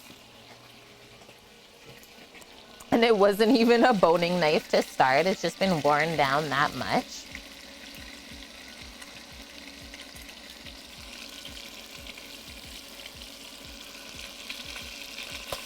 Whoa. Okay, ready? Wait, when we flip this over. See how it peels off? I'm not really, I don't know, loving this searing situation. And I like to be as honest as possible with you guys about how I feel about the equipment that I use. Hello, Nuke Dukem. Yeah, we're making some adobo today. First chicken one. I'm Sag. Just peeled the skin off. So the best Japanese layered steel knives, I use a shun for my main kitchen knife, and I absolutely love it. I've not really used any of the other brands, so I cannot help you there. But yeah, I have no problems with the shun. They last a long time. They keep their edge pretty well if you maintain them. Yes, it is very nice to clean. I will say that, LA. No, the other thing I was just thinking of is it might be the pot that I'm using to sear too. Because you got to think about all of the things. See how it's really building up that thick layer? This is one of my more inexpensive enamel-coated Dutch ovens.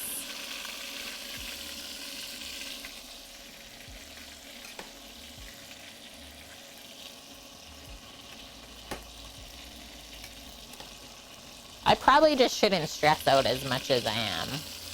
That's really what it comes down to.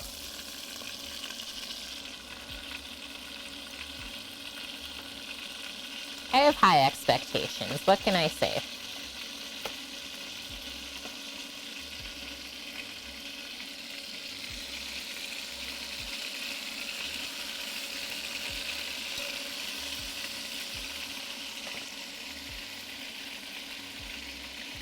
The good knife sets have a lifetime warranty, but they are spendy, Shiggity says. I could see that as well. Yeah, you gotta deglaze. We'll definitely deglaze with the marinade and then pour it into this. This is how we're looking so far. Noms. So nom. Yeah, like, I don't really think that it's worth it to buy an entirely expensive knife set. That's why I was like, well, I use a really expensive knife for, like, my everyday things, and then my butcher knives are much less expensive because I don't use them all of the time. So that's how I kind of did it that way. Okay, that's looking good now. Just sad that we lost the skin, but I mean, it can't always be perfect, right? How is this doing? Holy, the color from the soy marinade.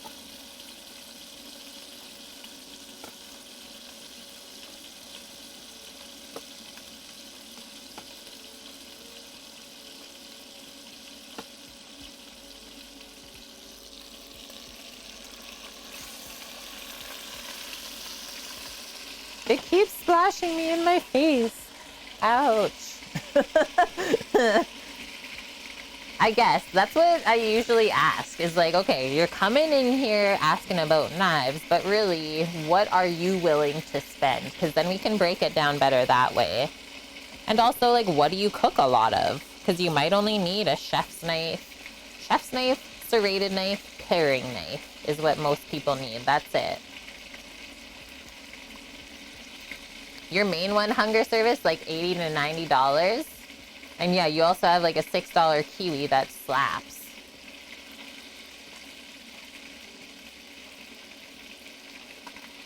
Buy one good knife at a time. That's a good one as well, Porits. And then one other thing I always say is, yeah, you really need to pay attention to the handles. I think that's what makes a really big difference for people too. So you can see how all of the knife handles, different brands have different shape. So you really want to pop it in your hand, get a feel for it. If you're going to be using it a lot, you need it to be comfortable. I think this one's probably good.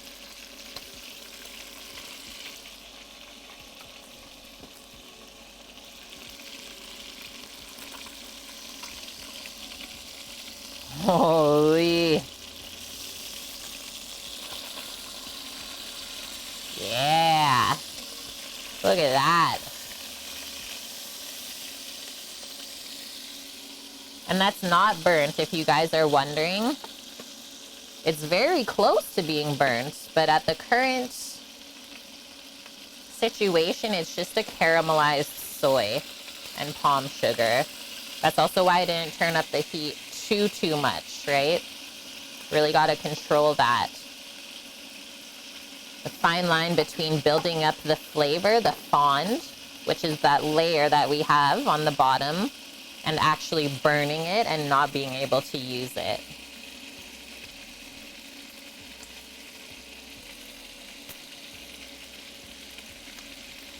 And like this part of the recipe, there's so much love involved, right? Because this it's not a short time that you take to do this. You really have to watch every single piece on its own.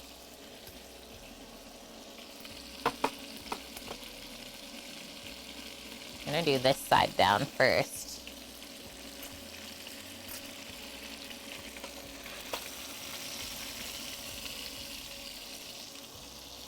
Okay, last one, finally.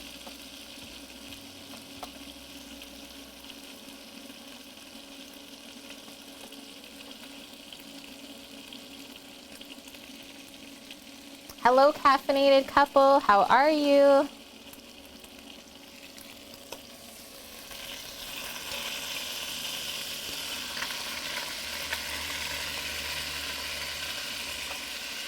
Yum. This like picks up all of that flavor. Sneak that into the middle. And then that. So we can just pour all of that into here. Turn off the pan, give it a little stir around with like a wooden or a spatula, wooden spoon or spatula, and then that goes into this pan. That is getting quite full and very happy looking.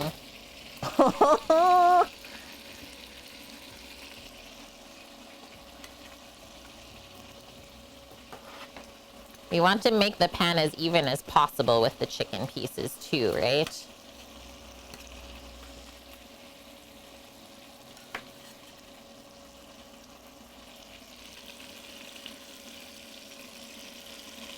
Whoa! That's why you watch your face.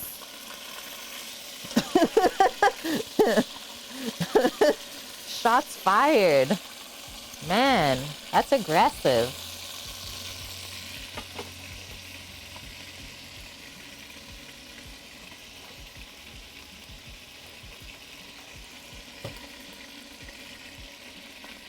Yeah, Henkels are good. There's like different sets of Henkels that you can get, Wilson, so you probably have a higher end version.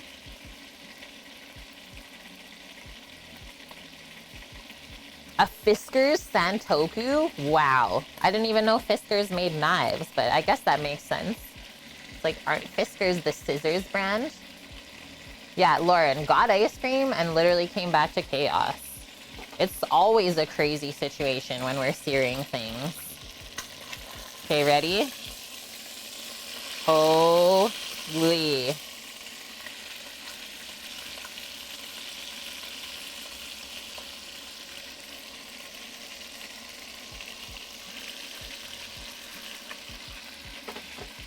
Such a depth of color, though. Sizzle, sizzle, cookie. Like, look at it.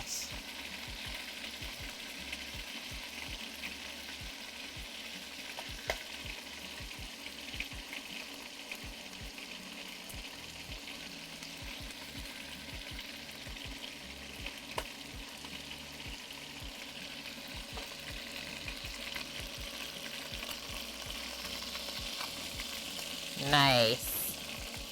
That looks way too heckin' good.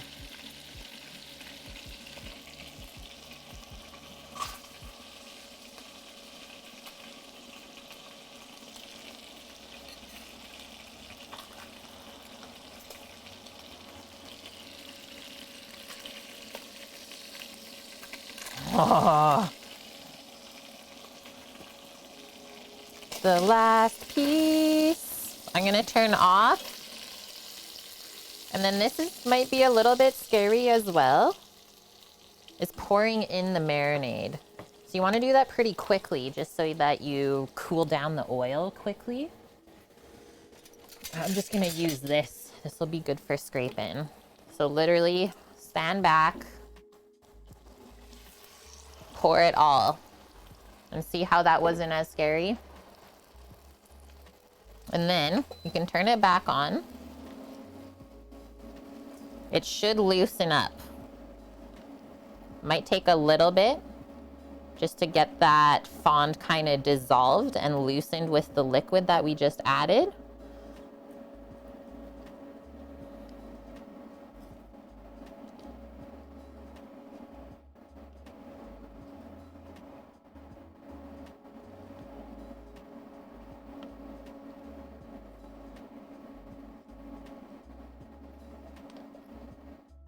I think while this stuff is cooking, we're gonna work on the brisket for tomorrow. We'll trim it up and get that ready for smoking. And maybe also figure out a different style of rub to use. The garlic smell here, insane. Seriously. Amazing color on the chicken, hey? Soy, garlic, bay leaf, vinegar marinade. And it's so weird how, like, I was looking through the adobo recipes and most people thought adobo was Mexican, right? Just by the sounds of it. It's like, no. No, no, no. They're like, so it's not tomatoes and chipotle? I was like, no. Oh, man.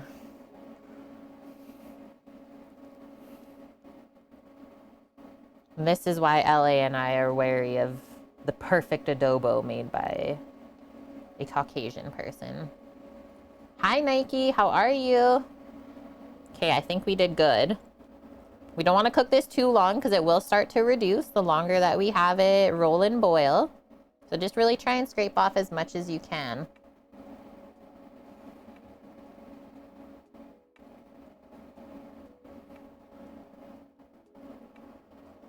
The origin is Philippine, and actually, that's a good question. We haven't really gone over the origin of the dish either, Wilson. Just knew it would take a little bit to get it started.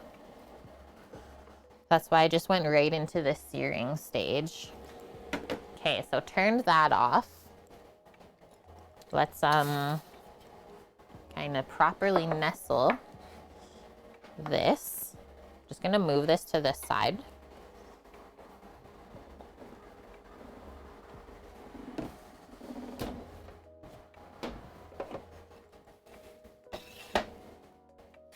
So just spread out our chicken a bit more.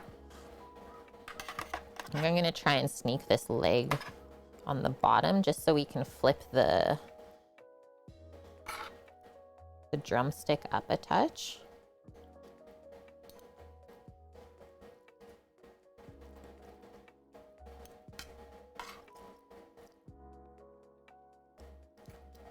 Cool. That looks pretty nice and evenly stacked, considering there's 2 whole chickens in there. And now we're just going to pour over the excess marinade. You're vibing till work at 4, Nike? Awesome. Weissman, I know.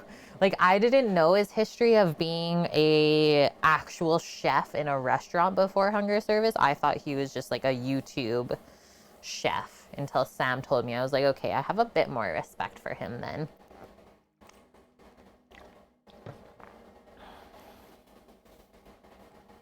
Yes, self-imposed authority. Who's backing this claim?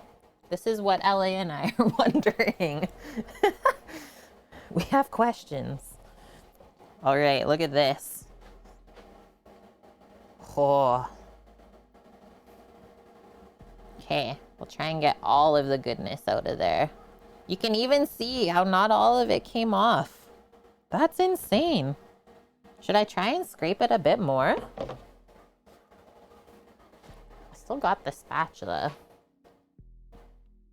It's hard to see when the marinade is the same color that you're scrubbing.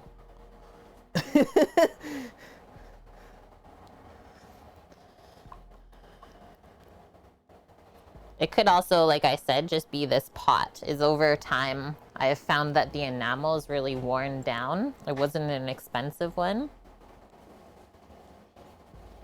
Okay, we're going for it. Ready?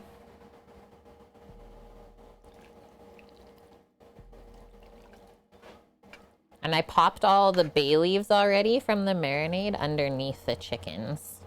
They kind of steam through.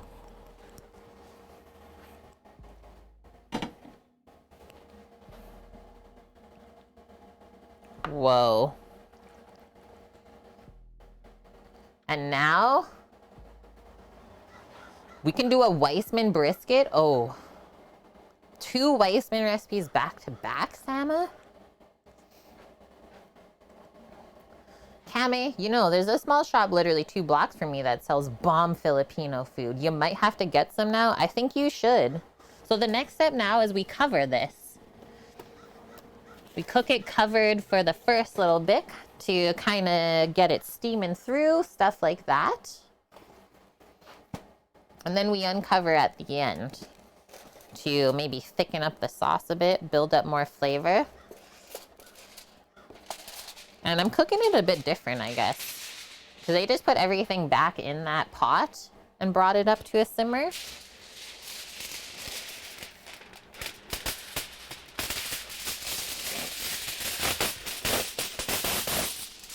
Foil.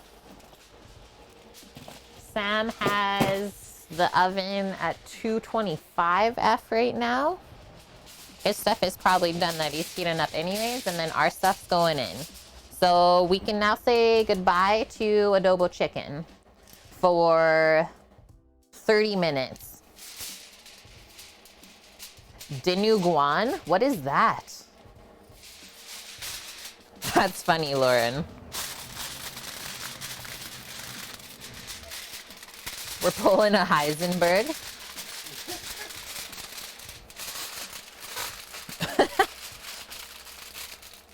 Hey, you know me, Wilson. Sometimes I do what I want. Ouch. That foil was sharp. So there's that. And now LA is going to be like, hey, what are you doing? So I know that typically adobo is served with rice, but then I ended up seeing this really awesome recipe for like a rice and zucchini gratin with cheese in it. So that's what we've made.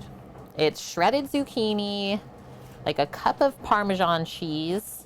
I did a whole head of roasted garlic in there, half a cup of milk, half a cup of jasmine rice. You saute the onion before you add it into here. And this is where we're at. Sounds like a good combo. Good. I think it's going to be awesome. And so, yeah, same thing with this is you kind of cook it or bake it covered for the first half an hour. And then we'll take this off. And then we come in, sprink with a little bit more cheese. They also said maybe a good time to do a drizzle of olive oil to get it crisping up. And that's how that gets finished. So they both kind of take the same amount of time. Let's do, please, 325F. And hello, Oleandra. It does look good, hey? So save the recipe for yourselves. They're also in Discord already. And this was quite daunting at first, just reading through the recipe. I don't think it took us more than half an hour to prep. That's like shredding everything on our own. So it sounded scarier than it actually was, which I like those recipes. And hello, Mina Rose, as well. Welcome. Okay. Sammy turned the oven up for us. So I'm going to pop both of these things into there, and then I'll set a half an hour timer. And I think we might have to sneak maybe some cookies in today. We'll see.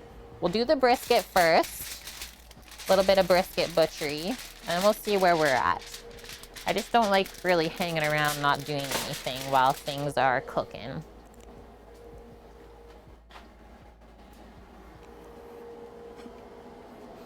Ellie, while you're here, could I also ask, like, what would you typically serve with an adobo?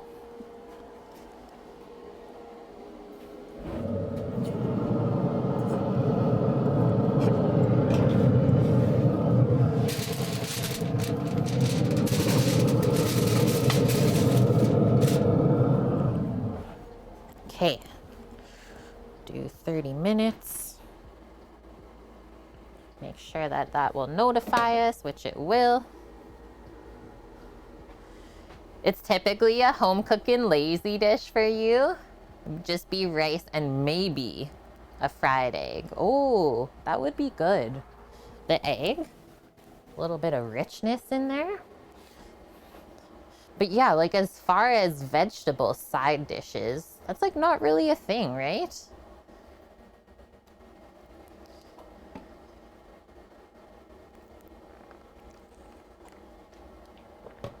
The egg on top or on this side, yeah. Or adobo fried rice. Yeah, for Filipino dishes, not really a thing to add veggies. Good to know, and thank you for the education that you're bringing to our channel today. I really appreciate that. But for health, yeah, maybe some fresh tomatoes or like you just munch on something on the side. Okay, good to know. Because I've also not cooked a lot of Filipino food in my life, so I feel like every time I do cook it, I learn something along the way. Yeah, so like very typical of how Thai food is garnished too. There's like this little salad, they call it, on the plate with like one leaf of lettuce, some sliced cucumbers, and sliced tomatoes. But not dressed at all. Yeah, just salt and pepper. But you'll be surprised how refreshing that is when you eat dishes like what we're making today. So, makes sense. Thanks for the info, LA.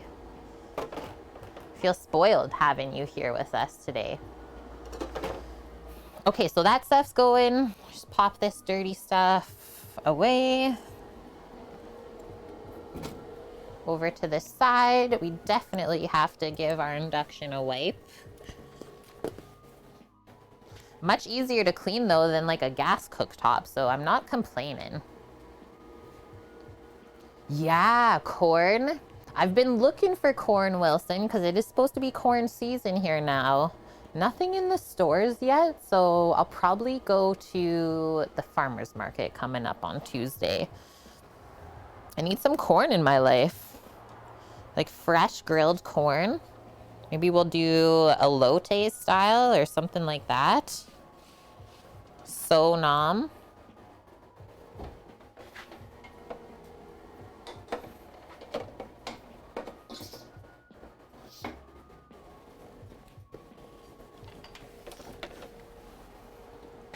Okay, almost done my little cleanup. We even got splatters like in front of the cutting board over there.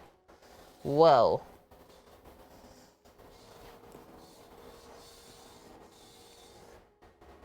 Welcome back, Hybrid. I hope that your drive was good.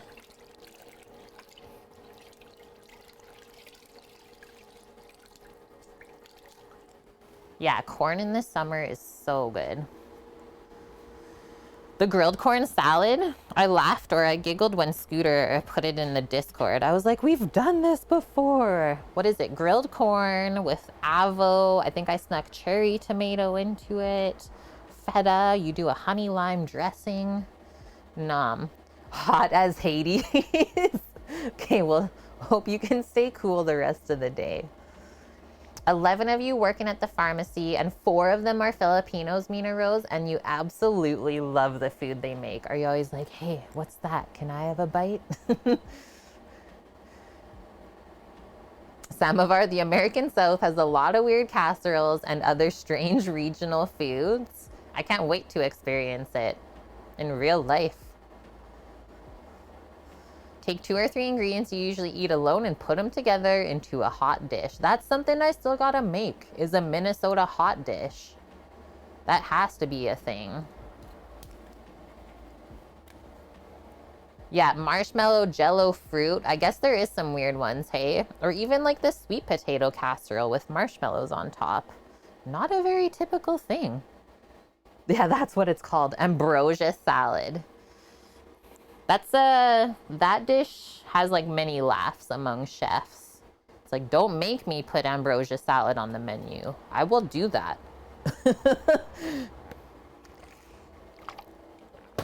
All right, I am going to first go grab our big cutting board for butchering the brisket up next. I'll bring some dirty dishes in, so I will be right back. Maybe a little bit longer than a minute. How am I not hot? It's actually only like 20 degrees Celsius here today.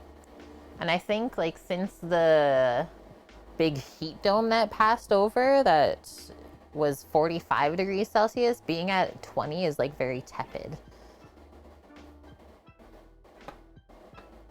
Yeah, the mixed fruit from the can, exactly. Okay, hang tight, friends. I'll be back in one moment and we're gonna start prepping our brisket for tomorrow's stream.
Okay, we got the big whiteboard.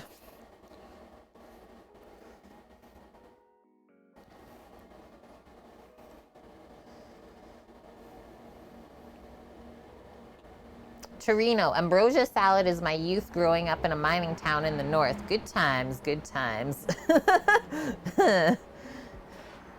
Yeah, the 90s, hey? Okay, now I'm gonna go grab the brisket. And then if Sammy's listening still, I think my boning knife is in the dish rack inside from me using it yesterday.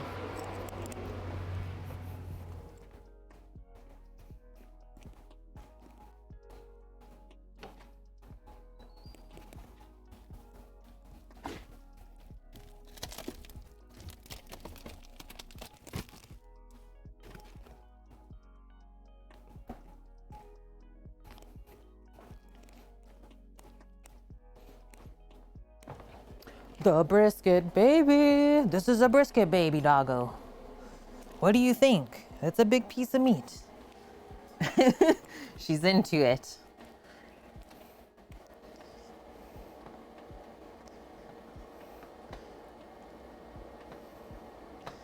Types it in chat. One whole, so this, Sammy just posted up in chat for us the recipe that Josh Weissman uses for his brisket. I need to look it up. I'm gonna get the full recipe here, not just the ingredients. I like to hear what they say about it. Why are we on a Weissman kick right now? This is kind of funny. Never made any of his recipes, and this weekend we're making all of them. Simple but good. Okay. Texas smoked brisket. You haven't had real brisket until you've had Texas smoked brisket. And you haven't truly lived until you've made a homemade smoked one, he says. We've made a few over the years. And I mean, anyone that has tasted Texas style smoked brisket knows how life-changing it is. Lauren, do you know? Ingredients. 1 whole packer brisket. Sometimes they split them in between the flat and the point here. That's not what you want. You need it whole. And he says 12.5 to 15 pounds. We are at 5.2 kilos. So yeah, basically 12 pounds right on the dot. Lauren, yeah, don't tease me. You want to watch the video real quick? I guess we could watch the video together. What do I have? 20 minutes here? 20 minutes on my timer before we check the gratin and the chicken. So he does for his seasoning, kosher salt, pepper. I don't have mustard powder, so that's not gonna be a thing. But we do have paprika and garlic powder, which I have never, ever added into a brisket rub before. Typically we just do simple kosher salt, cracked black pepper, and it is like a 50-50 mix. You would think that it would be too peppery at the end, but it actually does a really good job of cutting through the fat. And I would say, like, over the 12 hours, don't touch that, that's mine. Over the 12 hours of the brisket cooking, I was gonna munch on that right before I do this. Okay. So as the brisket cooks for like 8 to 12 hours, the pepper kind of caramelizes and goes sweeter rather than like very spicy tasting. Don't touch that. That is mine. He's like, I'm out of here.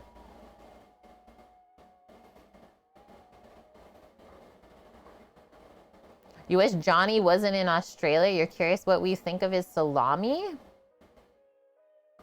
I don't know. So we've always done Franklin style smoked brisket, which like I said, is just the simple salt and pepper.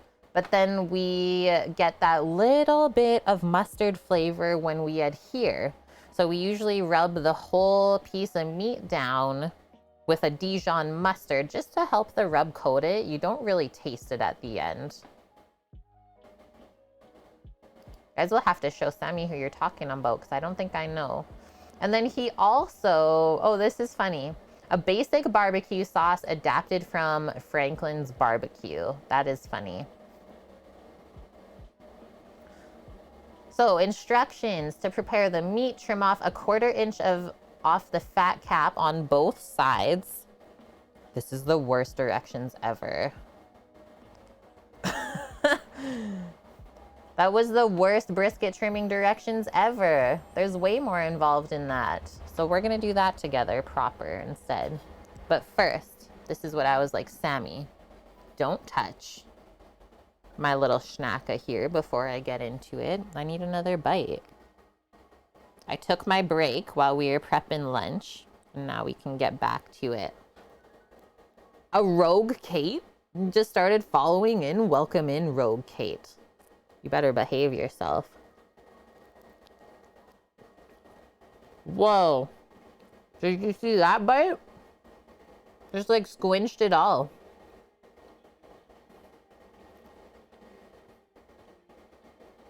This is so delicious.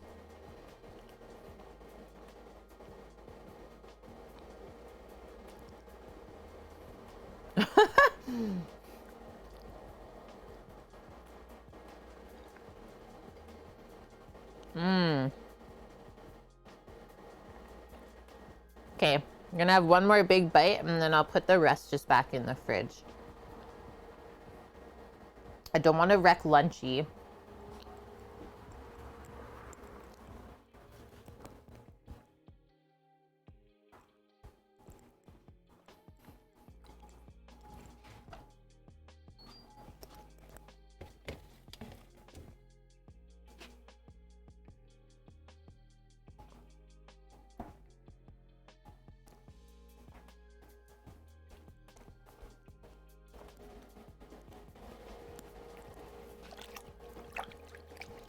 Soapy water, rinse.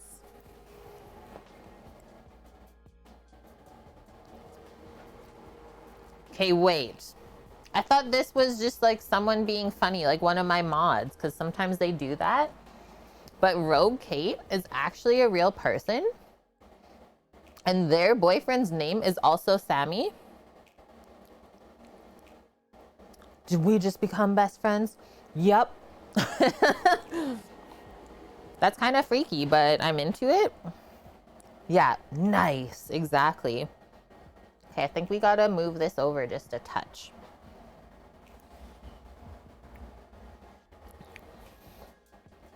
There. You had the same thoughts. Yeah, I literally thought that this was a joke right now. Twins, Basil. Twins. So can I ask where Rogue Kate is located in the world?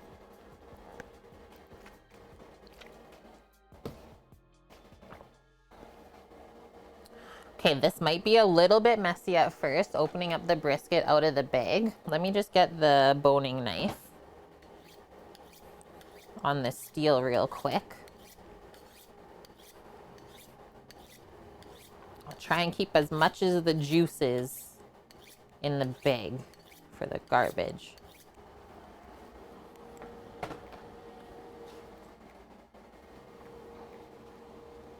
You're in Michigan? Oh, you're quite far from me then. I'm on the other side. I'm in the prairies in Canada.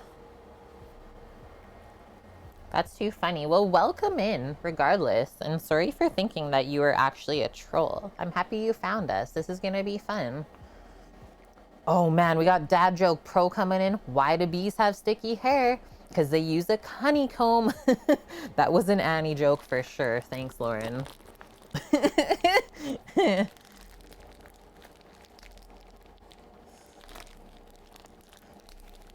What?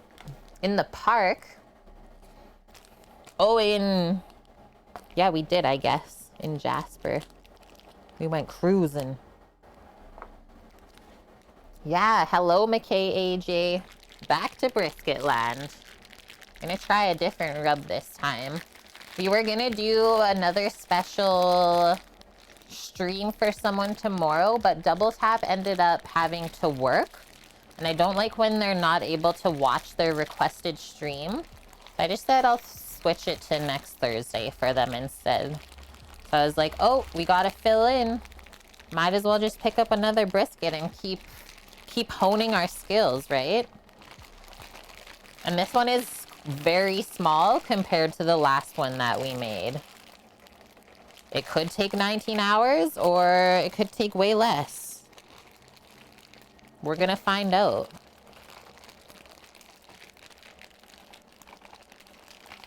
Did a really good job keeping all the stuffs in the bag.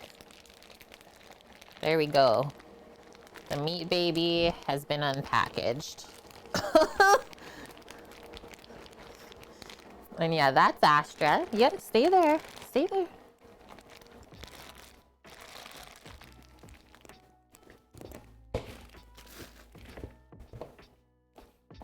She's a meat dog for sure, aren't ya?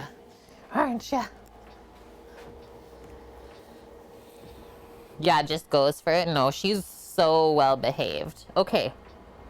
12 minutes on the timer. Let's get into this.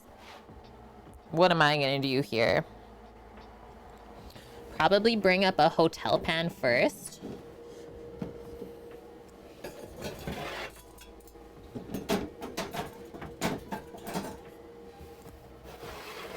To put this piece of meat in.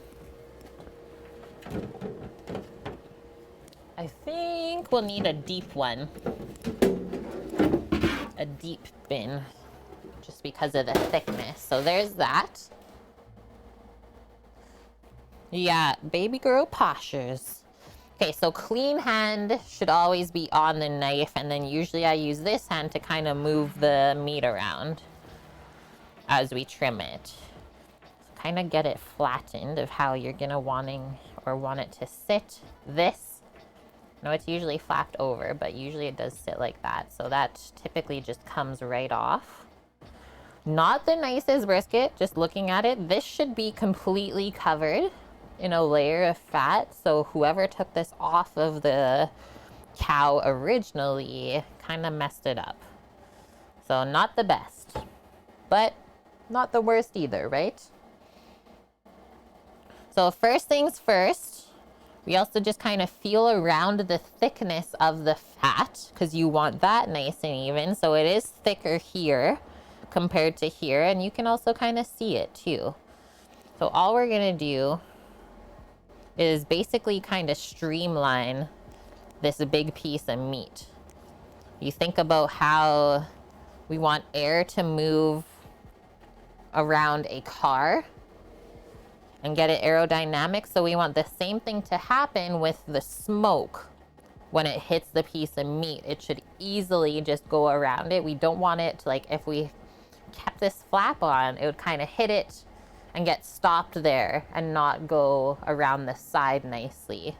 So yeah, you want the smoke to evenly envelop and encase it as it cooks. And we don't want any of these like wavy ridges either.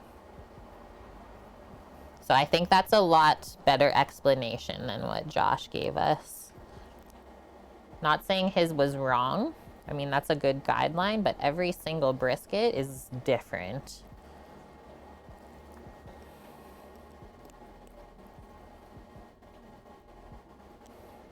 And this stringy fat isn't even really the good fat to keep on anyways. Before I get into this part, I just want to show you how this looks on the side. So see how the fat kind of works down that way and then back up? We can trim that cap off like that. A little bit more.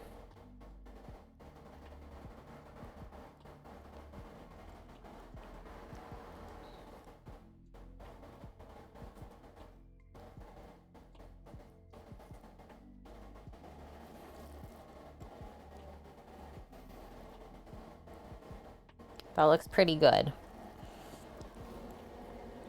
I'm gonna trim a bit more fat from it now, because if I hold it up, you can see how thick it is on this one edge. And that's just a bit too much. We don't need that much. What I am happy about though, is that the flat, so what I'm working on right now, it is completely coated in the fat cap still, because this is the part of the brisket that's gonna dry out the most, whereas this side has a nice layer of fat running right through it. So it kind of bastes itself as it smokes.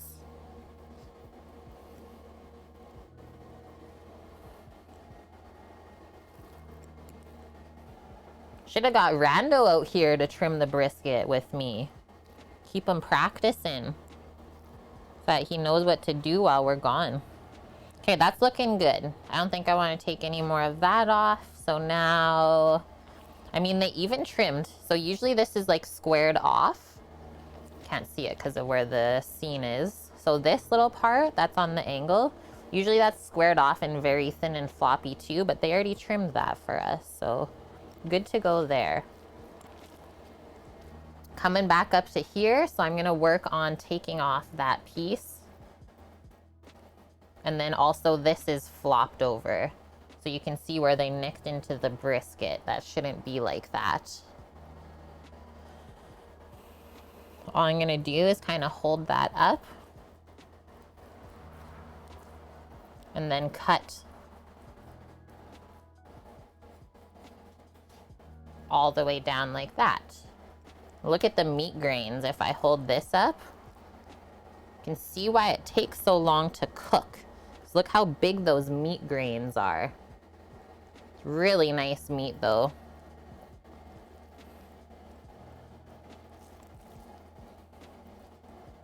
Maybe a bit more here you can see flapping.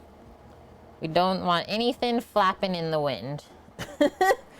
And now this spot as well, that's just kind of hanging off the end there, that fatty bit, we can trim that up too. Like that. And then I'm quite happy with the shape of this now. See how we really like kind of all one shape? We're just gonna turn it over and see if there's anything to clean off the backside. Look at that. That's actually really beautiful from the underside. I think this is gonna be pretty high-end, good quality meat. Another spot I always look at is this kind of fat decal here. I don't know, sometimes we don't have to cut into it though, if it's holding everything together really nicely. So we'll just trim that little flap.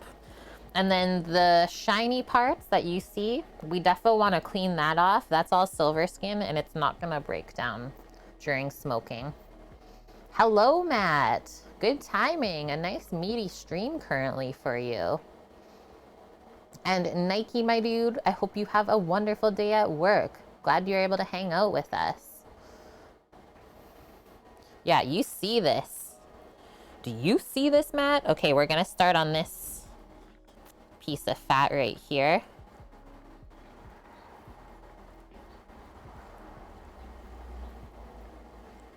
Even that out.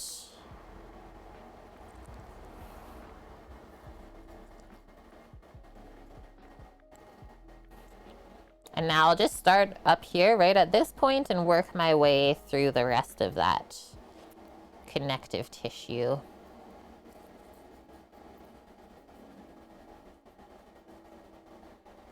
Silver skin, sinew, whatever you want to call it. A bunch of different things that we can call it. So we're just trying to take off the silver, right? Maximize the amount of meat that we leave on here. With the grains of the brisket though, it sometimes can be hard to do that because the meat grains are so big. So it kind of comes off with the sinew.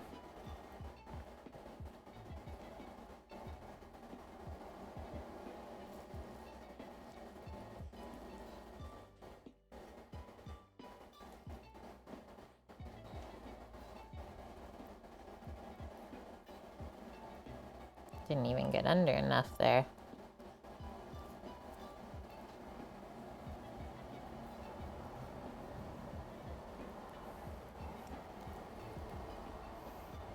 Do we use mustard when we smoke meats? Yeah, and I think we will today still.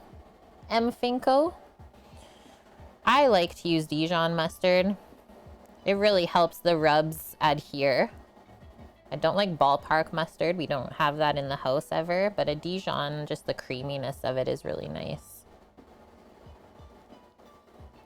Or, I mean, Franklin also says you could use hot sauce. I wouldn't recommend an insanely hot sauce to use though. Something very simple like a Tabasco or anything mild along the lines of that.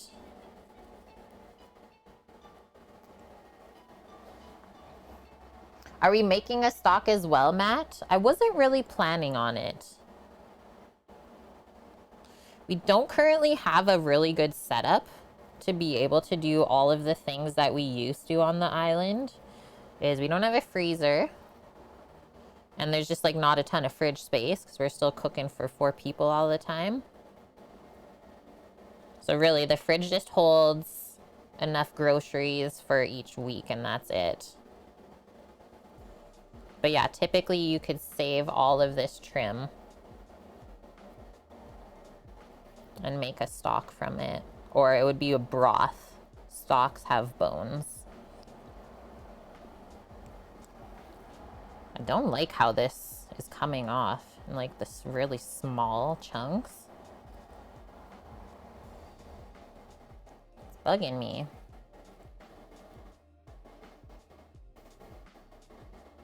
Dijon with additional spice like peppercorn? Yeah. We were peeking at Josh Weissman's brisket recipe. This is so thin I can barely even get under it. And he added in some paprika and garlic into his rub with the salt and pepper. We've never tried anything other than the Franklin style, so we're gonna try something different this time. We're being brave.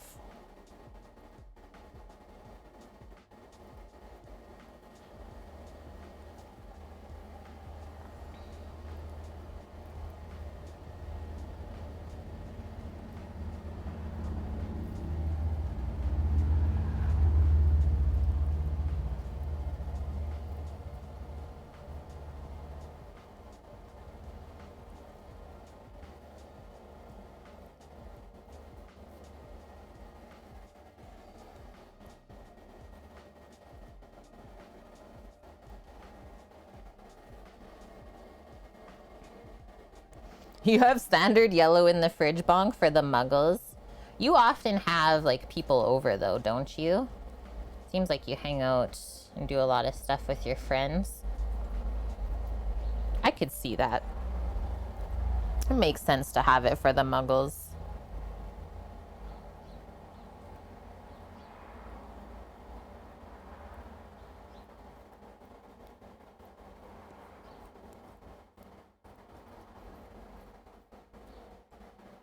That was a good one.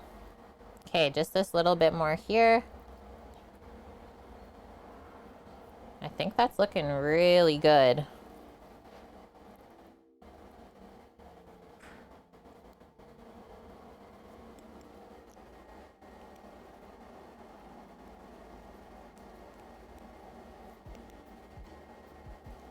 Cool.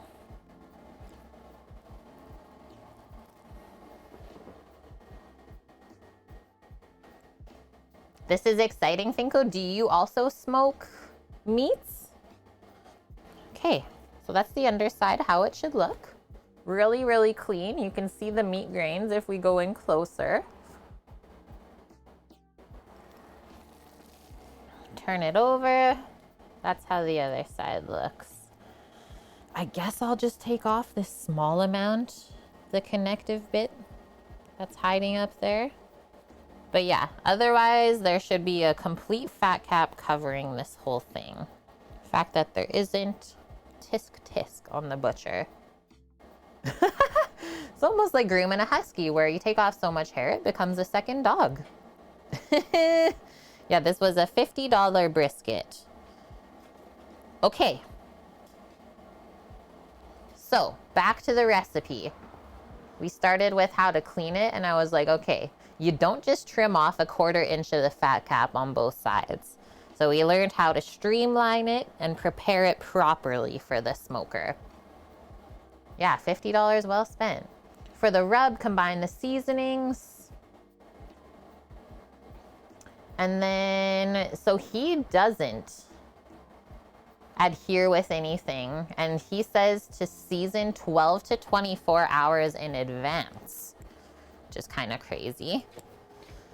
I think it will be good if we just get rid of this big board, and I'll transfer this into the hotel pan. We're done with the knife. Just pop that in my dirty dish area. And yeah, my timer is going off here. So we gotta go check our Luncheroo. That's really the main star of the show today. We're just doing some prep for tomorrow's stream to fill in, because why not?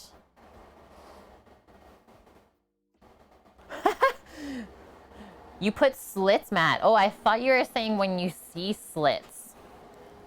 I was like, that's a good way to like cover up the butcher mistakes. See any slits? I just put garlic cloves into there. I like it. We could inject one. Yeah. You're trying to talk the wife into buying a legit smoker. She isn't very huge on smoked meat though.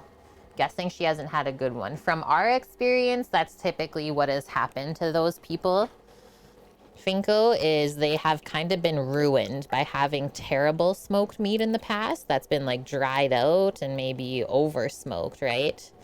So I could see why they maybe wouldn't want to try that at all. Okay, I'm gonna go get the Dijon mustard. Actually, here. Gotta check lunch first, so I'm just gonna pop this to the side. Just wanna put a lid on it, cause you know, buggers. The buggers.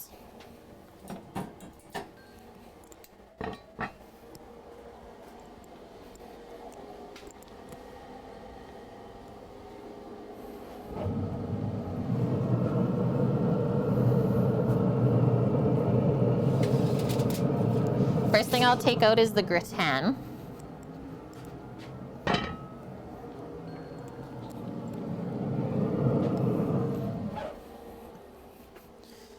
And we'll uncover that.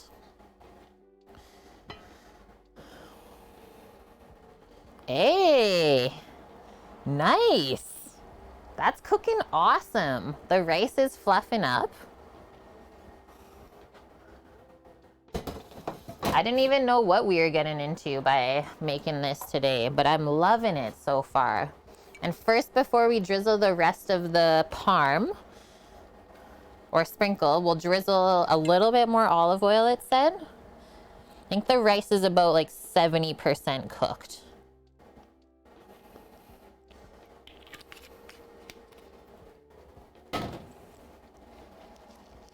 And now we get to work on the gratin crust, right?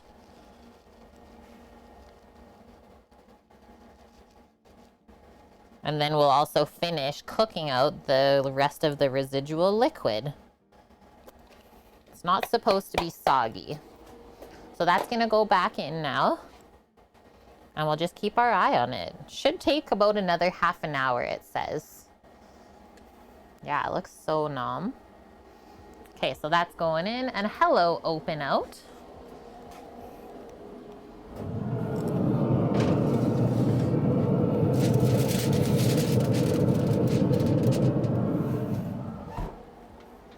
Next pan is our adobo. Whoa. Totally get the bay leaf smells now.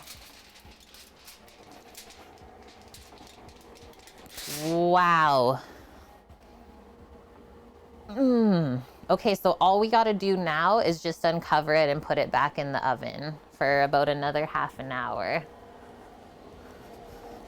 I'm also gonna just turn it down a touch. We're gonna go down to 300 from 325.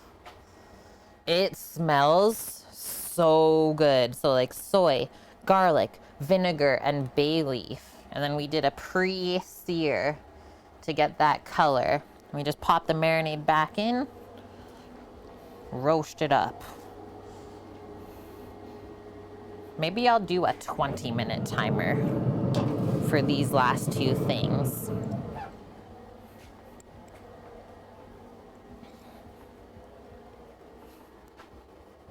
Hey Siri, 20-minute timer. 20 minutes and counting. What are we stuffing in the chicken, Matt? Nothing. It doesn't get stuffed with anything. That's exactly how it's always served. It's a simple Filipino dish. We are cooking with the Traeger. Yeah, that's our oven today. Okay, so now we can go get the Dijon mustard. We can rub our whole brisket all over to help adhere the spices and the flavorings, and then we'll mix up our little rubs. So salt, pepper, paprika, garlic. Being a little bit crazy today. Yeah, I'm reporting you.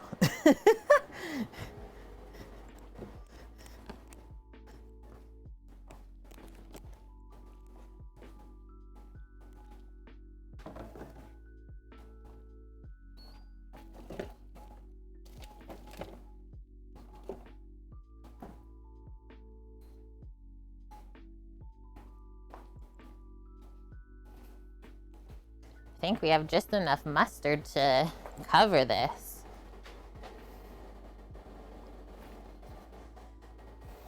You're gonna need to get some fried rice for dinner, Ampersand. That's always a good thing too. Yeah, you can hear the roar when the Traeger is open. Sounds terrifying, really. Okay, so I gotta put some Dijon mustard on the list then. Usually I go like one big sploot like that for the top, and then I put a glove on.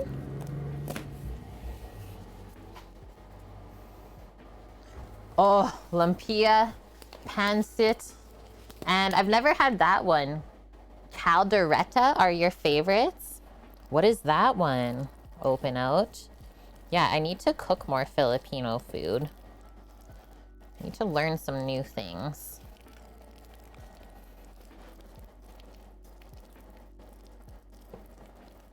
So definitely get in all the crevices, all around the edges, everything like that. You don't need a big layer of mustard or even a thick layer to get those spices to stick on here. We're just gonna clean out the mustard jar. Let's flip it over. Lumpia is literally the best egg roll ever. I cannot wait to try Jess BU's, BB-Bub's wife's. She always makes them for him on his stream. I'm like, I need those in my life. Just the biggest plate of lumpia. We've made those before on stream. Pretty easy to make.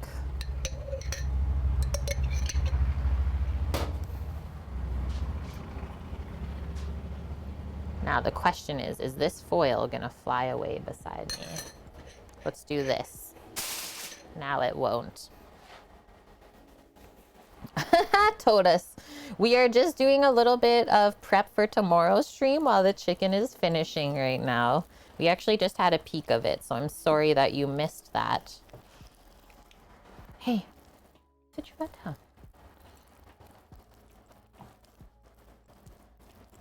That's a good girl. Yeah, good girl.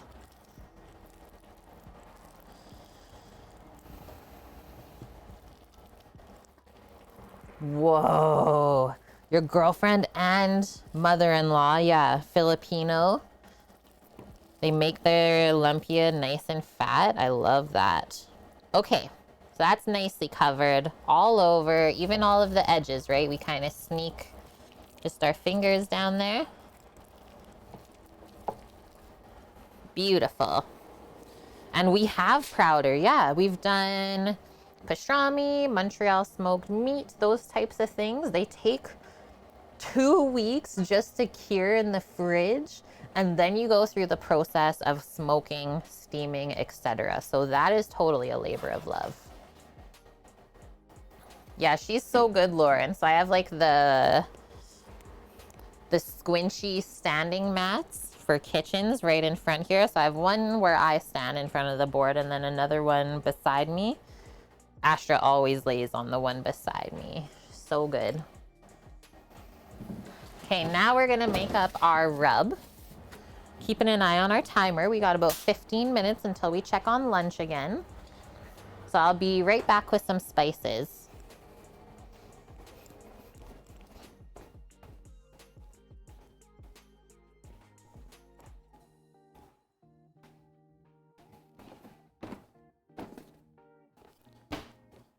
Salt. Pepper's out there. Garlic. Probably be the rest of the paprika. Paprika.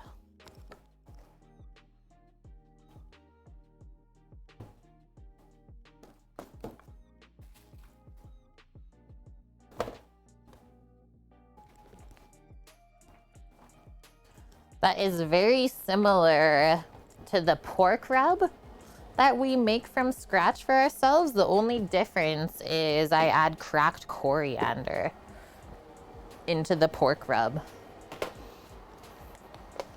I think I'm gonna take a really quick bathroom break. Here's all of our things that we're using up next. So I'm just gonna mute while I go do that. Hold tight. Yeah, probably 2 minutes max for me to go back and forth to the house. And thank you for the follow, Robin. Welcome. Okay, hold tight.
Okay, I'm back, friendos. Thanks for hanging tight. Sweet chili sauce is so good. And yeah, you are Green Fang. That is a brisket. Okay. So, nice thing today, look. So thanks to Cambro, we're gonna make our rub in the fancy shaker. And I'll give it a wash. This one-off rub, since I'm not making a bunch of it. Let's just pick the sticker off. Have you ever heard of Meat Church? Yes. I have one rub from them. It's the pecan rub called D's Nuts. It's pretty good. I will admit though, Toadass, is I don't love rubs that have a ton of sugar in them.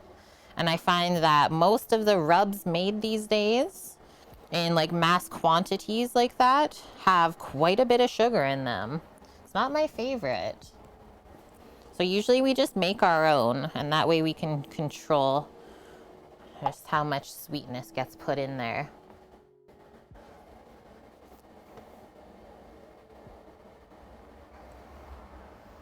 Used to dip your lumpia in sweet and sour, but yeah, when you went to the Philippines, they had sweet chili. Isn't it so good?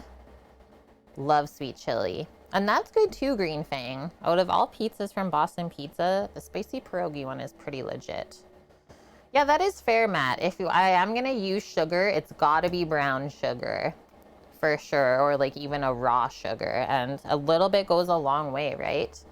So let me just see what Josh says. We typically do a half and half, 50-50 salt and pepper. So he does half a teaspoon of kosher salt per pound, and then just half a tablespoon of the black pepper. We're gonna doctor this up. We're gonna dial it in ourselves, and I'll just make sure to mix enough in here to cover our whole brisket. I don't even think that we've ever done an overnight seasoned brisket yet. So this is a test too. Okay, so do we want to start with the peppercorns first? One thing that I like about this little container is we can see through it, right? So you can kind of determine where we're going to fill each spice up to. And then maybe I'll just put a little piece of plastic over so we can give it a little shake to mix it all together in there. Make our lives easy.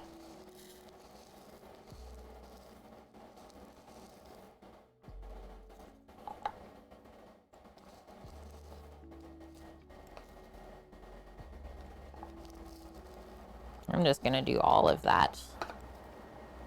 Okay, there's our pepper line.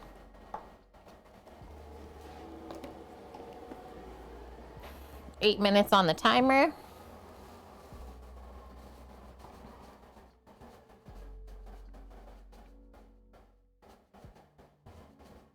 Fill this up. So if we even that out, just a bit more salt than the pep. Now we can add our flavorings. So this is what I'm using, the granulated garlic.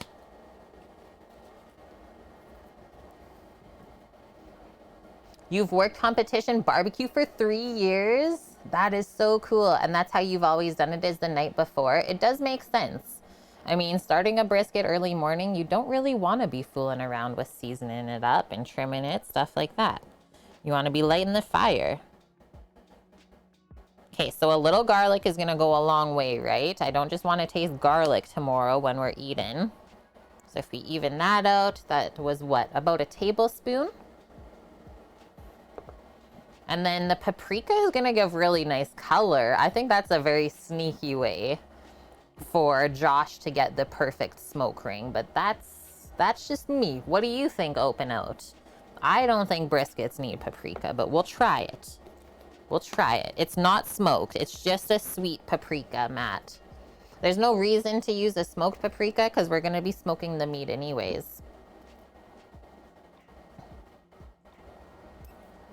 Right, Matt. Same thing that you do with your chili. Toss 2 tablespoons of apple cider vinegar in with your mustard, Finko. Not sure the science on that, but it works.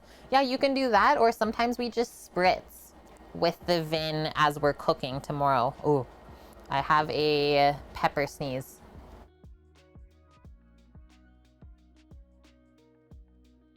Whew, that was close. Yeah, salt and pepper is all we've ever used. We learned doing it Franklin style, but we're seeing what Josh is all about here. Okay, I'm not doing more paprika than that. I physically cannot. Okay, so if we even that out, it should be kind of the same ratios for the flavorings compared to the salt and pepper. Just put our barrier on so we can give this a nice shake. I'll double it up too, so there's no risk of a blowout and having spices everywhere.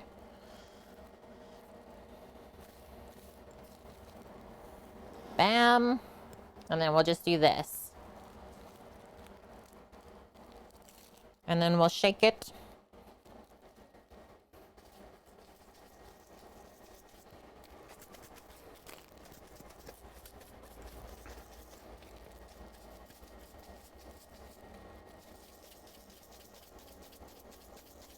Yeah, you just can't, Lauren.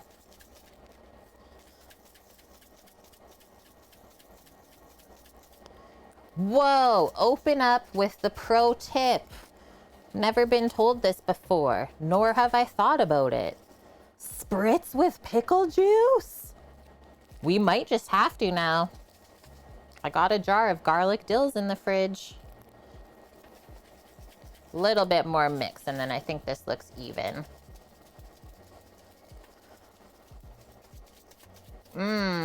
Marinated hanger steaks. Little fajitas for din. Okay, just want to even out the pepper here. I think we're good. Torino, you want to try making a pastrami? Do you have access to a smoker?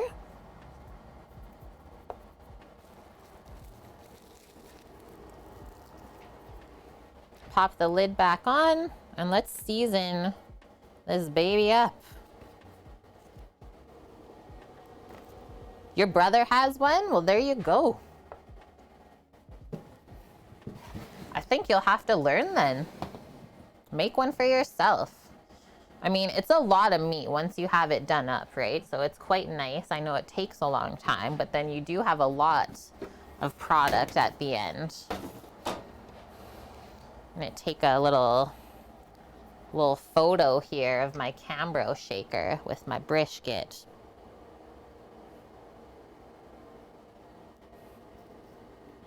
Oh, I was like, maybe I should shake it. Maybe that wasn't helpful.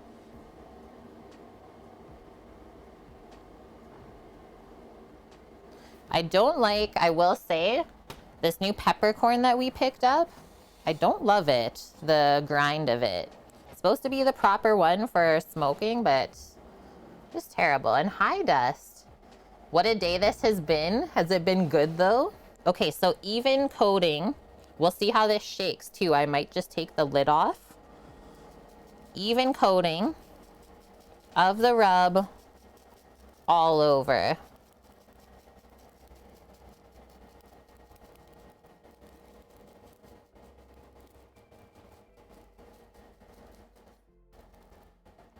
I don't know if it's shaken very evenly on there. I can smell the garlic though, so that's a good sign. I am at least distributing some of that onto there.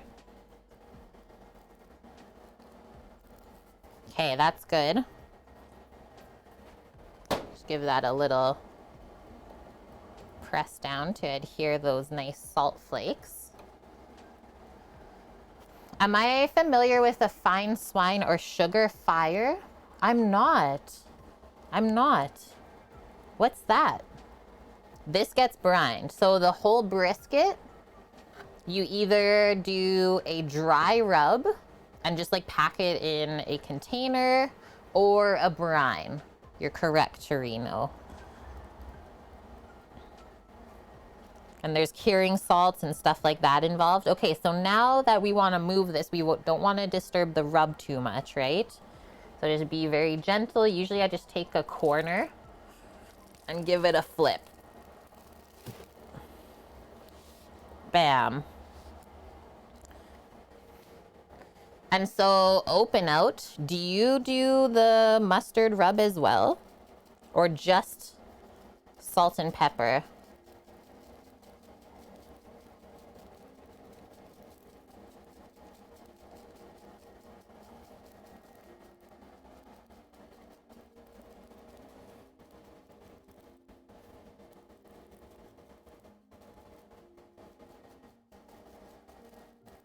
And I mean, this is a really big piece of meat, right? So we really want to be sure that we do add enough of this seasoning so that it does get seasoned all the way through.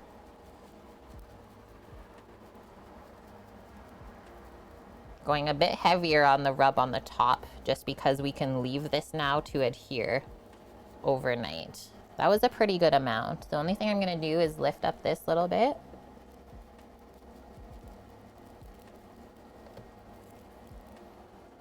And then same with the other side, a touch here.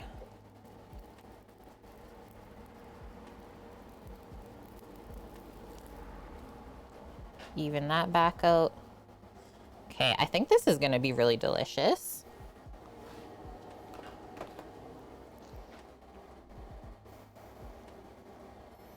There are 2 of the competition style barbecue restaurants you worked at for years as a pit master. That is so, so cool. Thanks for sharing that info with us. Okay, my timer's going off for our luncheroo and we're finished this. So let's pack it up, get it back into the fridge, and we will be seeing the rest of that tomorrow with Sammy. My husband's gonna be starting up the smoker early morning.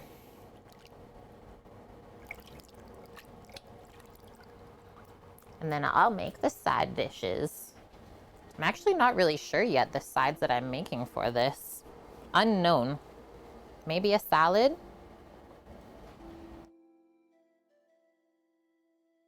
Okay, that was my last pepper sneeze. Okay, hold tight, I'll be right back. And then we get to look at the deliciousness that is lunch. Yeah, you're done now today, Matt. I mean, there is a large pan of chicken coming out. And Blue and Queenie, thank you for the follow. We already seasoned the underside first, Green Fang. Yeah, that's why I left it like that. So you season underside first so that you can flip it over and then you just finish with the top, pop it in the fridge, good to go.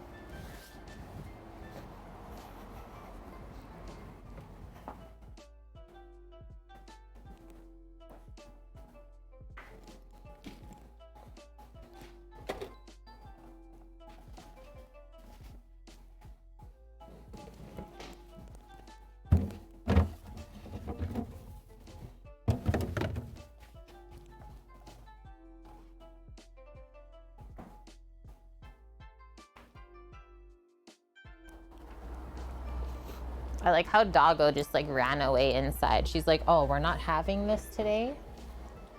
I'm out of here then.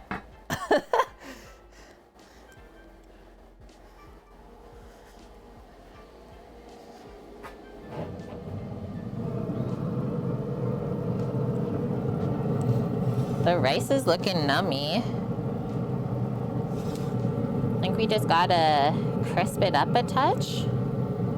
Looking like it's just cooking out the liquid. I don't know if I'm gonna brown up the cheese at all for it. And then we have this. Then we have this bubbling pan of goodness. I love how when we took off the foil, the skin kind of re-crisped. Ah! Blue and Queenie just hosted the stream. That could not be more perfect timing. It's time for Luncharoo, friends. And thank you for sharing your community with us. Holy heck. Holy heck, welcome. Thank you very much, Blue and Queenie, for the raid. Hi, I'm Kate. We've been cooking deliciousness here on Twitch for over 3.5 years now. I am also a professional trained chef. I've gone to culinary school, worked in many high-end restaurants before starting my cooking show on Twitch. And kind of the basis of the show is it's educational focused, and we're always cooking up something different so we can learn about different cuisines, and it can help build people's confidence, the home cooks, and they'll be less scared to try new things for themselves at home. Yeah, food stream. Welcome, Night Shacks. Let me scroll up real quick. Welcome a couple other people in. We got Carminu, Mr. Sainty, hello Tequila Stew, Winnie Mar, Toddy, hello, Azama Aaron. How was your stream today, Blue and Queenie? And what do you also stream on Twitch? Talk to us. We need to know these things. Thank you for the follows as well. We got Lazy Gemlu, Kid Vet, Ballomatic, T-Bonosaurus. I love that. I'm just Mark for the win. We got Belf245. And thank you. Thank you. All the love for the foods, right? Now you're hungry? You're a horrendous cook, but you're just talking about traditional foods earlier? Cool. Okay, so this is a Filipino dish. It's called Adobo Chicken. We used the recipe from Josh Weissman. He is a former chef and now he mostly just creates content for YouTube. So this is one part. And the basis of it is the chicken was marinated with soy sauce, garlic, vinegar, and bay leaves overnight. Then we seared up the chicken on all sides in a pan, and then we put the marinade back with all of it and basically slow roasted it for an hour. Next up, the side dish, we're playing around with different ways to use up zucchini. I'm just gonna open this up a bit more now.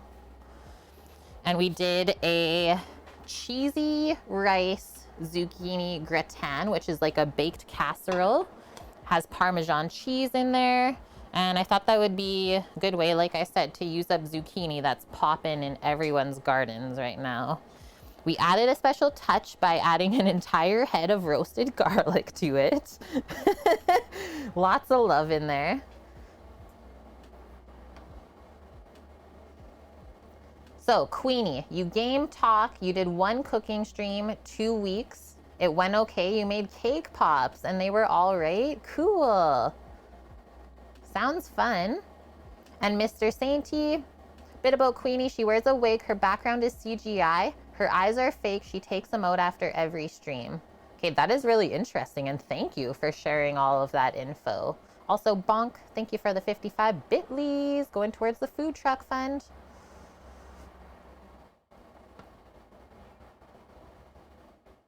Okay, I'm back. I'm caught up now.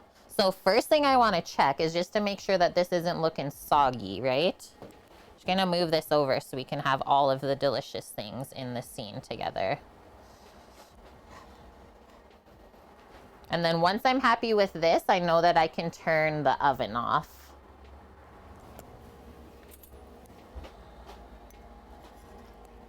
Oh yes, that looks good. Should I have a sneaky bite too?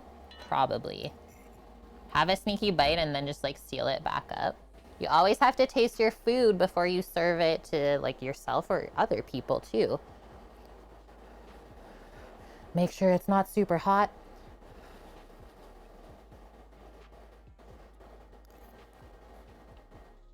Mmm. That's tasty. Yum. Okay, that's gonna go really well with the chicken.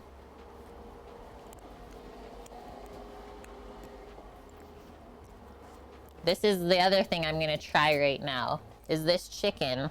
I can see just by how the leg looks right here, how the skin's kind of pulled away from the top part of the drumstick. It's probably just gonna fall apart.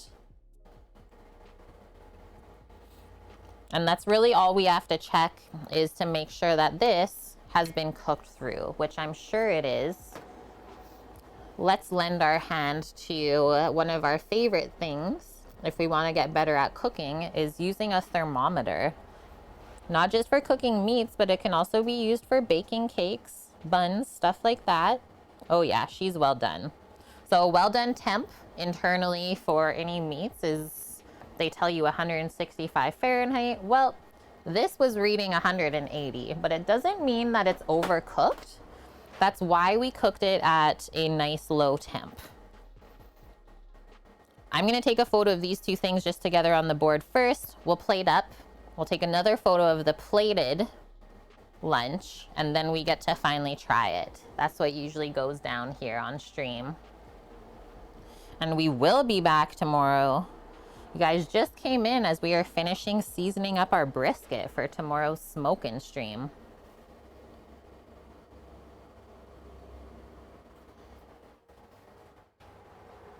Yeah, you feel like I can smell it. Is that normal? I think it is. Yeah, we always get threatened as to why we don't have smell-o-vision yet. And then we always have someone be like, guys, do we really want all of the smells? It's like one of the funniest examples is like, what if the streamer toots? You don't always want smell-o-vision. Okay, so because the chicken is saucy, let's choose a dish that has a rim on it, just to keep any of the sauce in. And I'm gonna turn the oven off now. I think the showcase, it'll look really nice in a light colored dish. And then probably the smartest thing would be to plate the gratin first and then place gently the chicken on top of that. Let's get a serving spoon.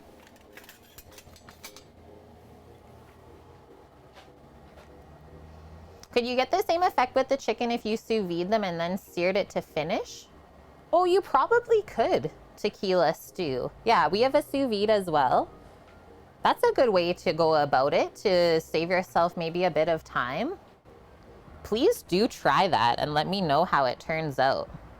Okay, bonk, amazing. We actually finished or got everything out of the oven before you went to work. Have a wonderful day at work, bonk. It's almost the weekend. Yeah, be safe, eat good food. Don't work too hard either. Yeah, smell-o-vision farts. We'll call them love puffs. Okay.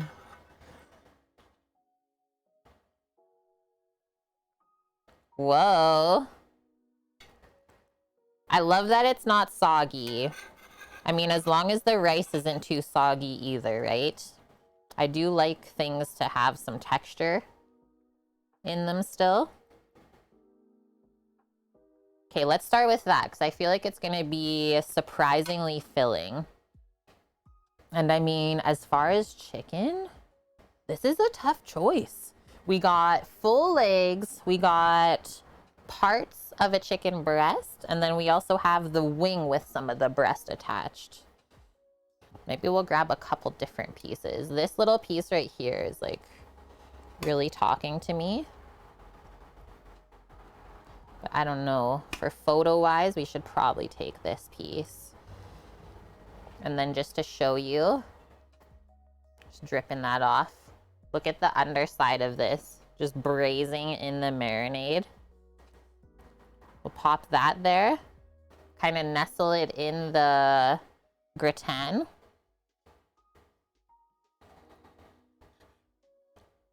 And then we'll sneak this other piece up there. And there's absolutely no way I'll be able to eat all this chicken. I'm doing it for the photo.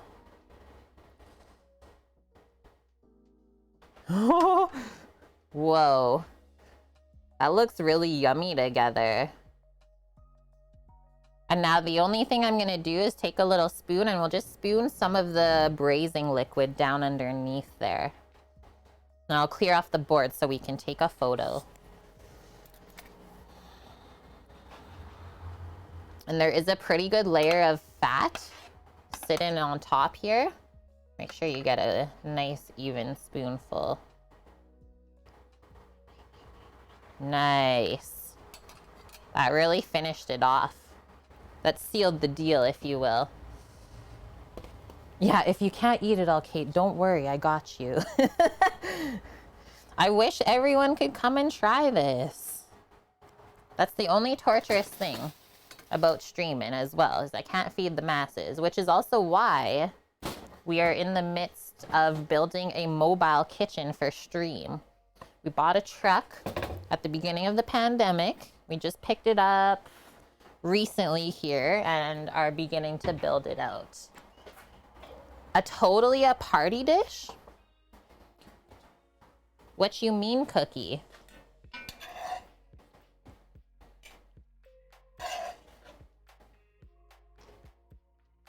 Oh, given the amount of chicken I made, that would be a good one to take to a party for sure. Here, come on in. Don't be scared.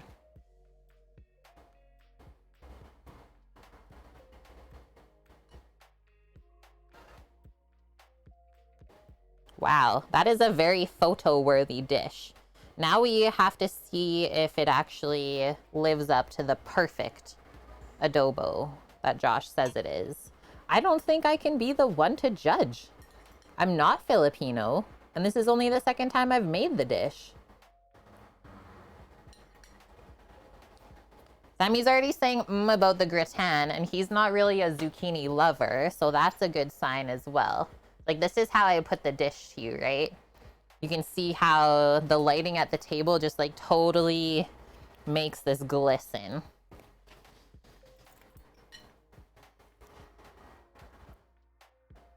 Adobo is a Filipino party dish. You see it at every party you go to. There we have it. We could have put a little bit of sliced scallions or chives there, Matt, but I don't have either or. And we don't really need it. It's just for looks. And yeah, so LA was in here earlier, the Hunger Service. He streams food on Twitch too. He is Filipino American. And yeah, he said that he doesn't know about Josh's recipe either yet. I think I'm gonna just cut into this.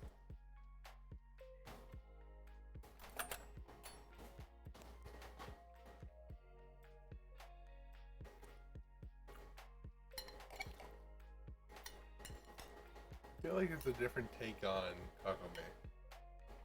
It's like a different take on coq au vin, you're saying? I think it's a little bit dry. It's like a bit.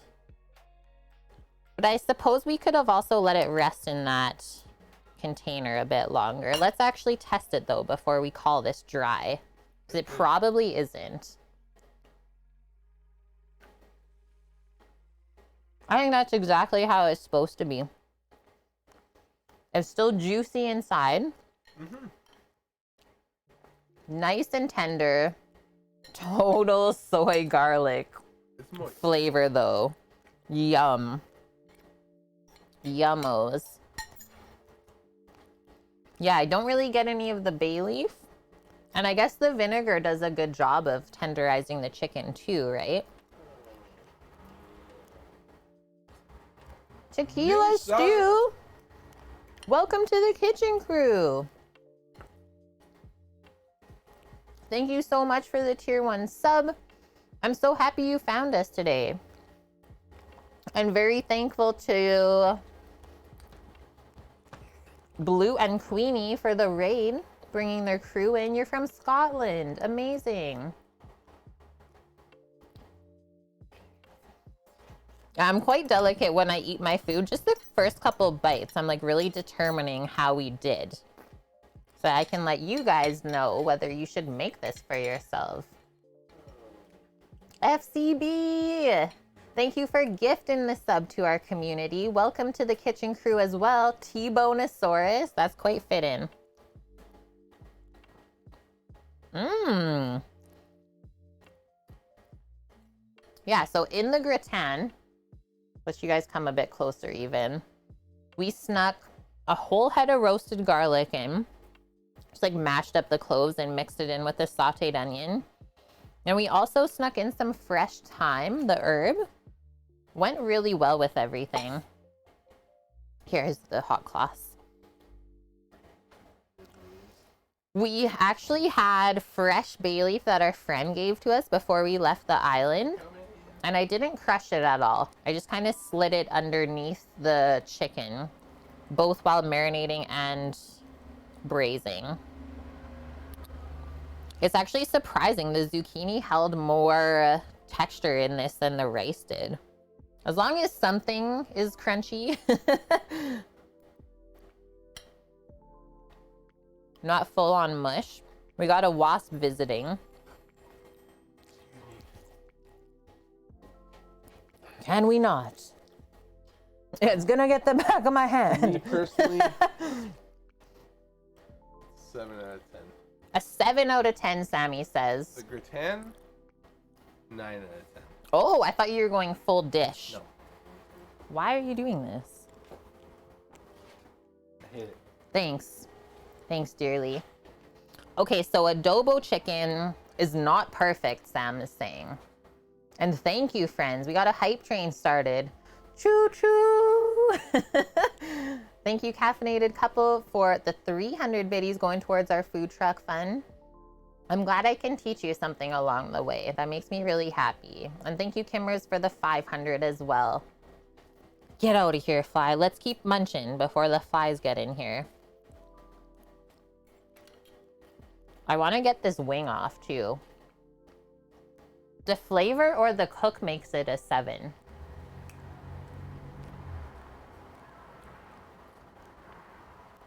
Maybe the cook? A little column A and B. Both. It's very garlicky. I feel like we should maybe taste something else from there. I mean, as you can see how we cooked it, can pretty much I'm gonna try a wing. pull it apart. So, we finish And I think the wing meat is totally gonna be delish, right? Like just doing adobo chicken wings on their own would probably be unreal. So we're located in Canada. Great question, Open Out. And currently located in the Prairies, province of Alberta, city of Edmonton. And yeah, if there's anyone located nearby, we do offer some takeaway meals if you're interested. So just give us a message and you can get the menu sent to you.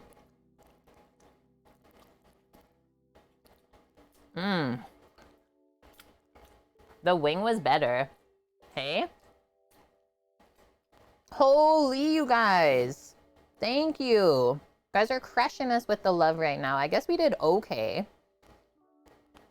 Thank you, Caffeinated, for another 300. That's a level 2 complete. FCB with 1,000 and Cookie with 1,900 bits.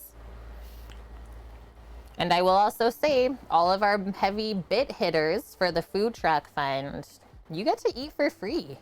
I mean, can't really go wrong with that.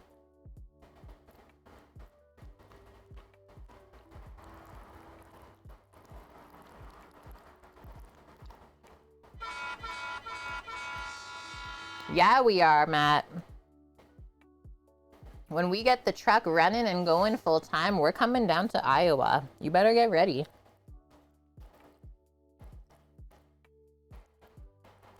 So, Suki, we did just the whole chicken. We just butchered the whole chickens. And cut it up that way. But I bet you the dark meat is much more forgiving, right? Is a chicken breast doesn't necessarily have to be braised to get it tender and cooked through.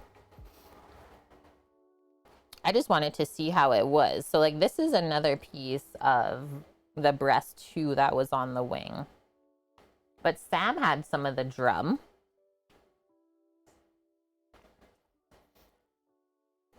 I'm just gonna take the tender out. Like you can see me flipping it over, how juicy it is inside of the breast still. That's not even from the residual juices underneath.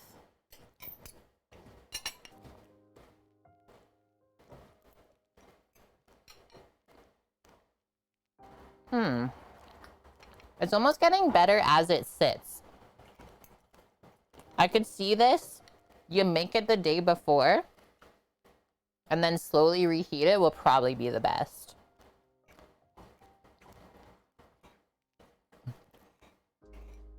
This dog. I don't know if I can open it so you can see it. Hello, dog. Why are you being so cute?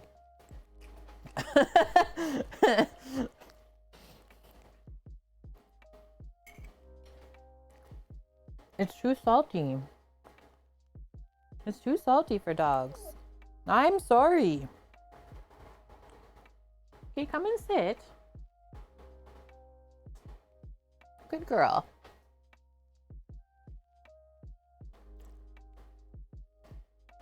Matt, you missed the poshers? Yep. The original stream doggo. Oh, the oysters. They gotta be. Go find the legs. They're probably on the back of all of them. She wants the chicken so bad, but she can't. There's too much garlic, way too much salt in it. Not good for doggos. Oh.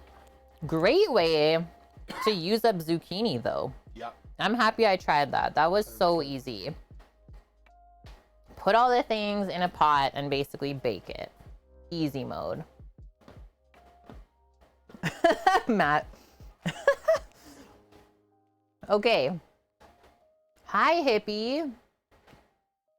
It's okay. Please don't be sorry. I'm the Canadian here that is allowed to say that. I'm just happy that you can make it when you do pop by, hippie. And hopefully your Friday's been okay. Oh, really, Suki? Vune uses the chicken breast as well? Okay, so it's not just me. I'm not too crazy then.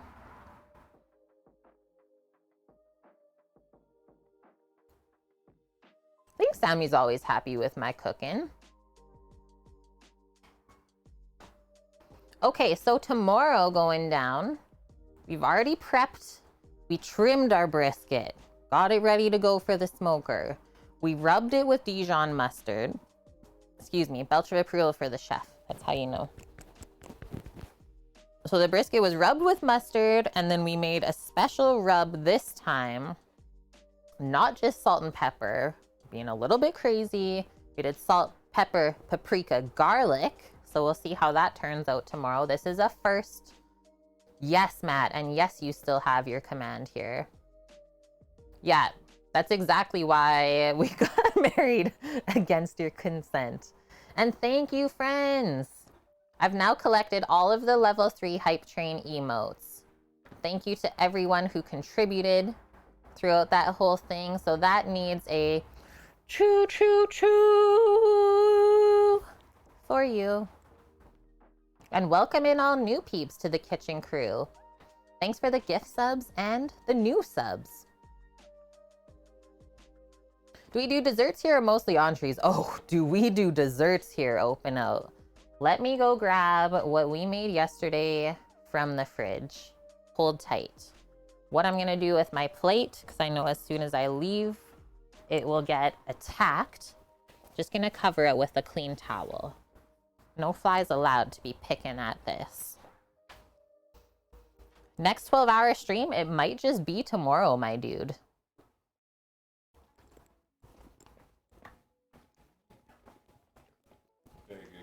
Good. Glad you like it.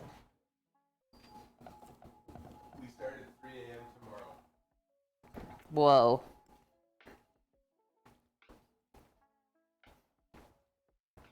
So yesterday, we have a viewer from Denmark. And one thing you can do just using your Twitch channel points here on our stream is you can request me to make something special for you live so you can maybe learn along the way. Or maybe it's just like a special dish from your childhood that you would like to see someone else make. So Kiwi Mish requested something called a Paris Brest, or a Paris Brie is what it's known as in France. So it's a cream puff pastry piped into a circle like a bicycle tire. I'm just gonna pop it down on this board so I don't have to hold it the whole time. So we piped that into a circle yesterday, covered it in slithered almonds and baked it. And then you cut it in half and fill it with this insanely delicious hazelnut praline mousse. And so we tried it today because it had to sit overnight to firm up in the fridge. And oh my goodness. I've not made anything like this since like culinary school. So it was a very fun challenge.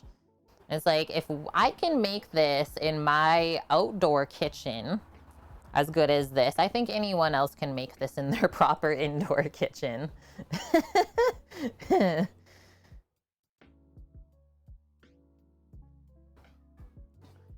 So yes, we do make desserts. We typically do at least one dessert a week, sometimes two.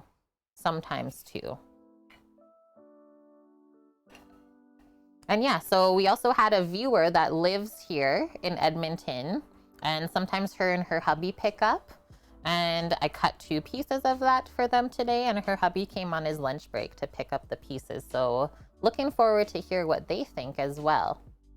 It was so yummy, Suki. And one thing I'll say is it wasn't overly sweet either. I don't love sweet desserts.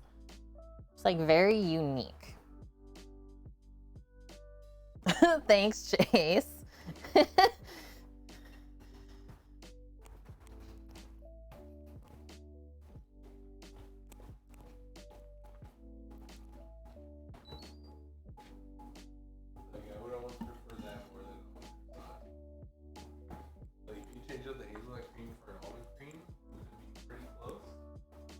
Probably.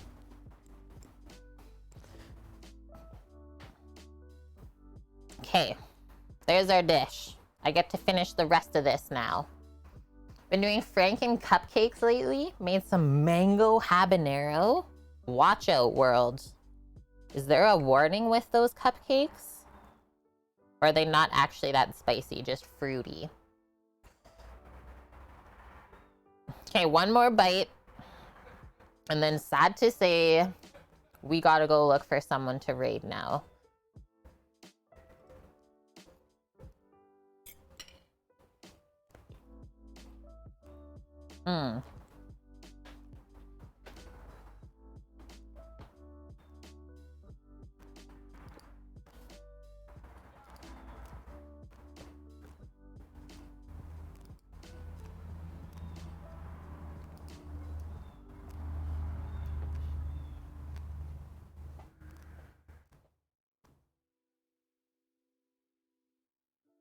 That sounds like a good idea, Lauren. Yeah, you should go get some rest. Off to dab. Sleep finally. Is Hitch on? Hitch is on. He's just. Is it better today, the quality? Yeah, he's chatting in the motel because he took the day off from biking. Joyce is on. Bubs is on. Who's Bird is on. Bunch of people. There's too many good people on. Now I don't know who to pick. What the heck?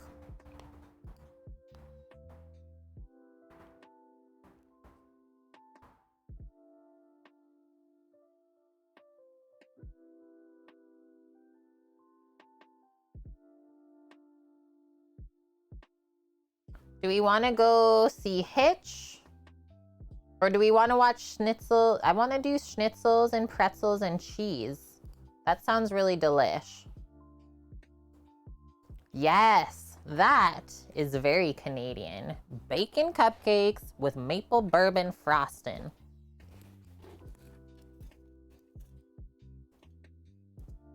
How to trap a Canadian. Just leave a couple of those out.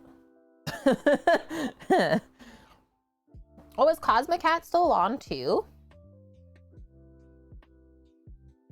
Okay, let's go see Cosmicat. I've not really seen her since she got partner. Been busy. Okay, I got it set up. Good one, Suki. Boom. Okay, we're gonna go see Cosmicat. I hope that she's not finishing up right away.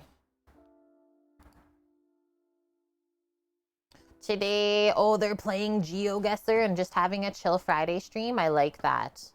I mean, I'm probably going to settle up there once I finish this, slip into a slight food coma. And then we'll see everyone tomorrow. I believe hubby was saying we'll be starting bright and early. So for any of our European folks, let me just check the time zone here. So will it be 2 a.m. Pacific? Yes, ma'am. So 2 a.m. Pacific or 3 a.m. Mountain Time. Sam's going to be starting up the smoker tomorrow for the brisket. And then I'll pop on regular time. Start making all the sides for it. Maybe even sneak in an extra dessert. We'll see. We'll see. So stay tuned for that. Hope to see you all tomorrow. And thanks to everyone who hung out today. Hope we inspired you to make some deliciousness for yourself. Maybe share it with someone else. I'm getting attacked by flies, so I'm going to hit this button. Let's go see what Kat is up to. Bye, friends. Love you all. Stay safe. Take care. And if you need us, we'll be around on Discord. Okay. Bye.